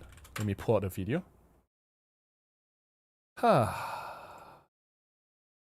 So, Peter, here is E-M1 Mark II versus E-M5 Mark III. If you haven't seen that video, go for it. There it is. All right, check the video out. Hopefully it helps you with your decision. Rippy says, good demonstrations of what an older entry-level camera with kit lenses can do versus smartphones. Rajendra Putra was sitting next to me. So actually during some of the shots, because Rippy was also shooting, right? And he also gave his photographs to Azul. And I can say that, let me get back to the shots earlier. Like these shots, I was seated next to Rajendra Putra, Rippy, right? Rippy is a friend. He's also, obviously you can see, he's a member on this channel. I wish I did not sit next to Rippy because he took very similar shots as this composition. And it was my mistake because I did not realize that Rippy was also shooting. So I should have moved to another side or find a different angle to shoot Azul because we are both delivering same shots to Azul. So they're too similar, and he was using macro photos as well. Rippy was shooting with the GX9 if I remember correctly, right? So I should have gone to a different angle so that we can give a variety of shots. I know these things, Rippy. I just, at that moment, I think I was late and I just want to get some shots and be done with it. It was really challenging, right? So yeah, my fault completely. So yeah. Peter says, let me see why this is not coming up. The chat is not coming up. So let me just refresh this. Okay, let's see where is Peter. Peter says, put my E-M10 Mark II in a plastic bag and get 1240. Nah. Just go to any one of the videos. Yeah. You guys are talking to each other, no worries. The Great Vanity says, still impressive at higher ISO, not bad at all. Like, people are very scared of noise. If you zoom in, there's noise. If you pixel peep, there's noise. I did not pixel peep, right? There's no point. There's no point. Because at the end of the day, what matters is what happened. Are you able to capture the moment or not? The noise is secondary. People are too obsessed with getting clean noise, and this is what happens when you get clean noise, right? Sometimes it's so excessive that you just lose details. There's no noise, right? You don't see any noise here, but it's also not the kind of photo that you want to take, right? Yeah. Okay, Peter asks, thank you, but metal versus plastic construction is non-factor. I am a civil engineer. I use plastic safety helmets on site. Never have I wished I used a metal helmet to protect my head. I was perfectly fine with a plastic safety helmet, so I'm fine using a plastic camera. Yeah. C. Jones says, hi Robin, just getting started with bird photography. I'm wondering how you would recommend holding the OM1 with 75-300. Not sure if supporting the lens as well as I could. You should be holding the lens on your left hand and support it with your right hand. All right, your left hand should be shifting, should be the one holding the lens, and your right hand should be gently stabilizing the camera and click the shutter button gently. That's typically the way to hold a telephoto lens. It takes some practice. It takes some getting used to. It sounds like you just got the 75-300, so keep using it. The more you practice, the more you shoot, the more you use this combination, the more comfortable you are handling this combination. And 75-300 is very small, very light. It fits the OM1 very, very well. It's very easy to handle. Should not be a problem, right? Christoph says, Robin, there's a chance to see a video review on the EP7. No, they don't sell EP7 here in Malaysia. Even if I want to find one, it's impossible. Unless we go for a grey import unit, which then there's no warranty and there's all kinds of other problems which I'm not ready to get into. So yeah, no EP7 in Malaysia, unfortunately. All right, I've caught up with the chat. I think I'll stay on for a few more minutes. If you guys have any more questions, let me just drink some water while I wait for that. And we'll close at maybe midnight in another few minutes.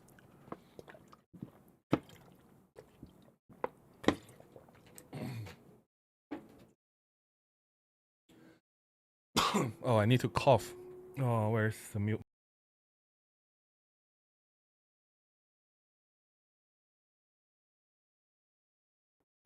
Okay, sorry about that. The Great Vanzini says, I had a hard drop on the street last week with the OM5 Mark II. Not a scratch. So you mean the OM5 Mark II fell to the ground? Ouch. Okay.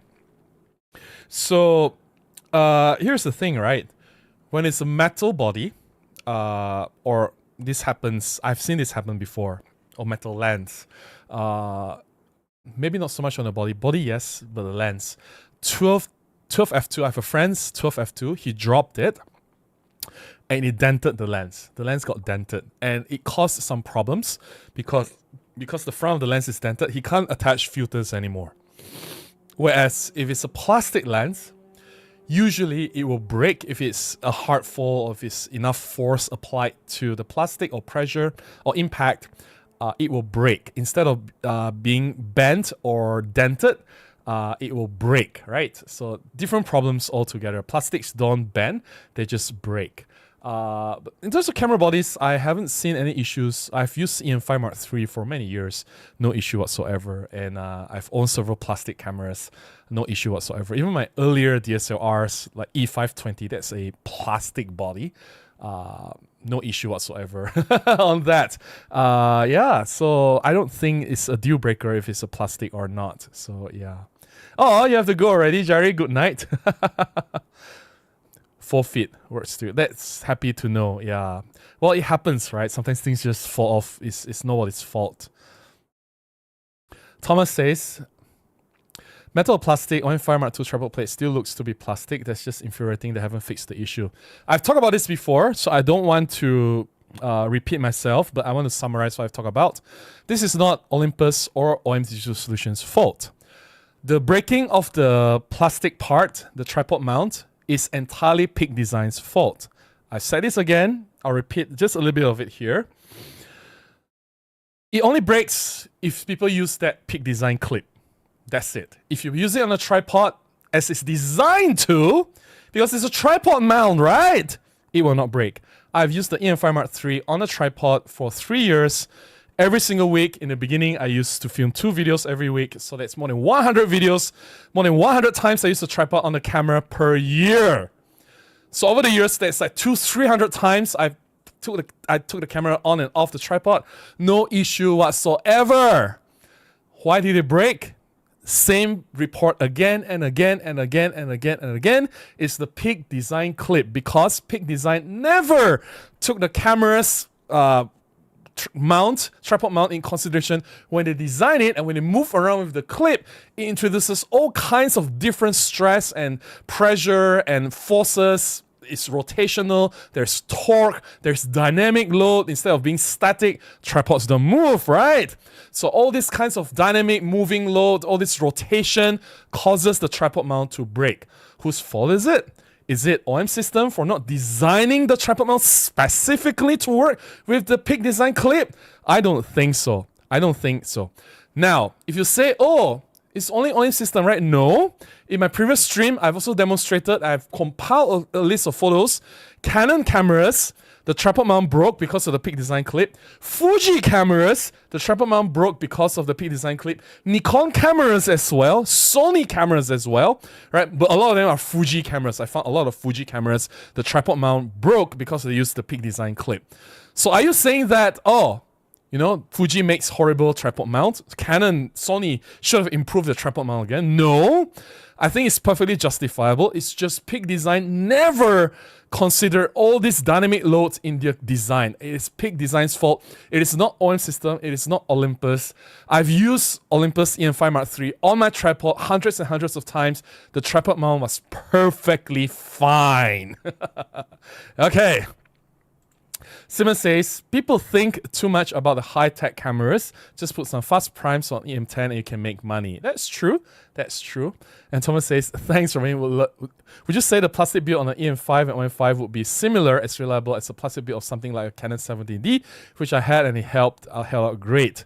I wouldn't put it as high as the 70D. I know 70D is very robustly built, but having used the EM5 Mark III, I thought it was great. I have no issue with it whatsoever, right? And well, the great Vanzini just said he dropped the OM5 Mark II 4 feet, no issue whatsoever. Yeah, I've never dropped the EM5 Mark III. I have dropped the OM1 once. I've dropped my one once, but I haven't dropped the EM5 Mark III, so no comment on that. Yeah. So yeah. All right. It's almost midnight. I guess I've caught up with the chat, and it's time to call it a night. So thank you so much for staying until the end. I apologize for all the technical glitches. I know that in the beginning, the screen just keeps shifting. We fixed that, but there's also the problem of the screen blacking out from time to time. I see that happening. I know that it's happening. So we don't have the problem in the last 2 weeks. It has happened the weeks before. Like now, it's happened again, right? It has happened weeks before. So it hasn't happened in the last 2 weeks, so I don't know why it's happening again. I need to take a deeper look into the problem and everything else. Hopefully I'll fix it by next week. But I'm just glad that I've solved the problem of the screen shifting to the left. It's the power delivery on the USB-C cable. So I'm very, very sorry about that. But yeah, thanks for staying with me until the end. I'm very thankful that you guys are here. I hope you guys have enjoyed the conversation, and I hope you guys have enjoyed looking at the photographs. And if you do, well, please consider buying me a cup of coffee, or you can contribute directly to my PayPal, or you can support me in various ways. Links in the description below. Until next week, I'll see you again in the next live stream. Do go out and take more photographs. Bye-bye.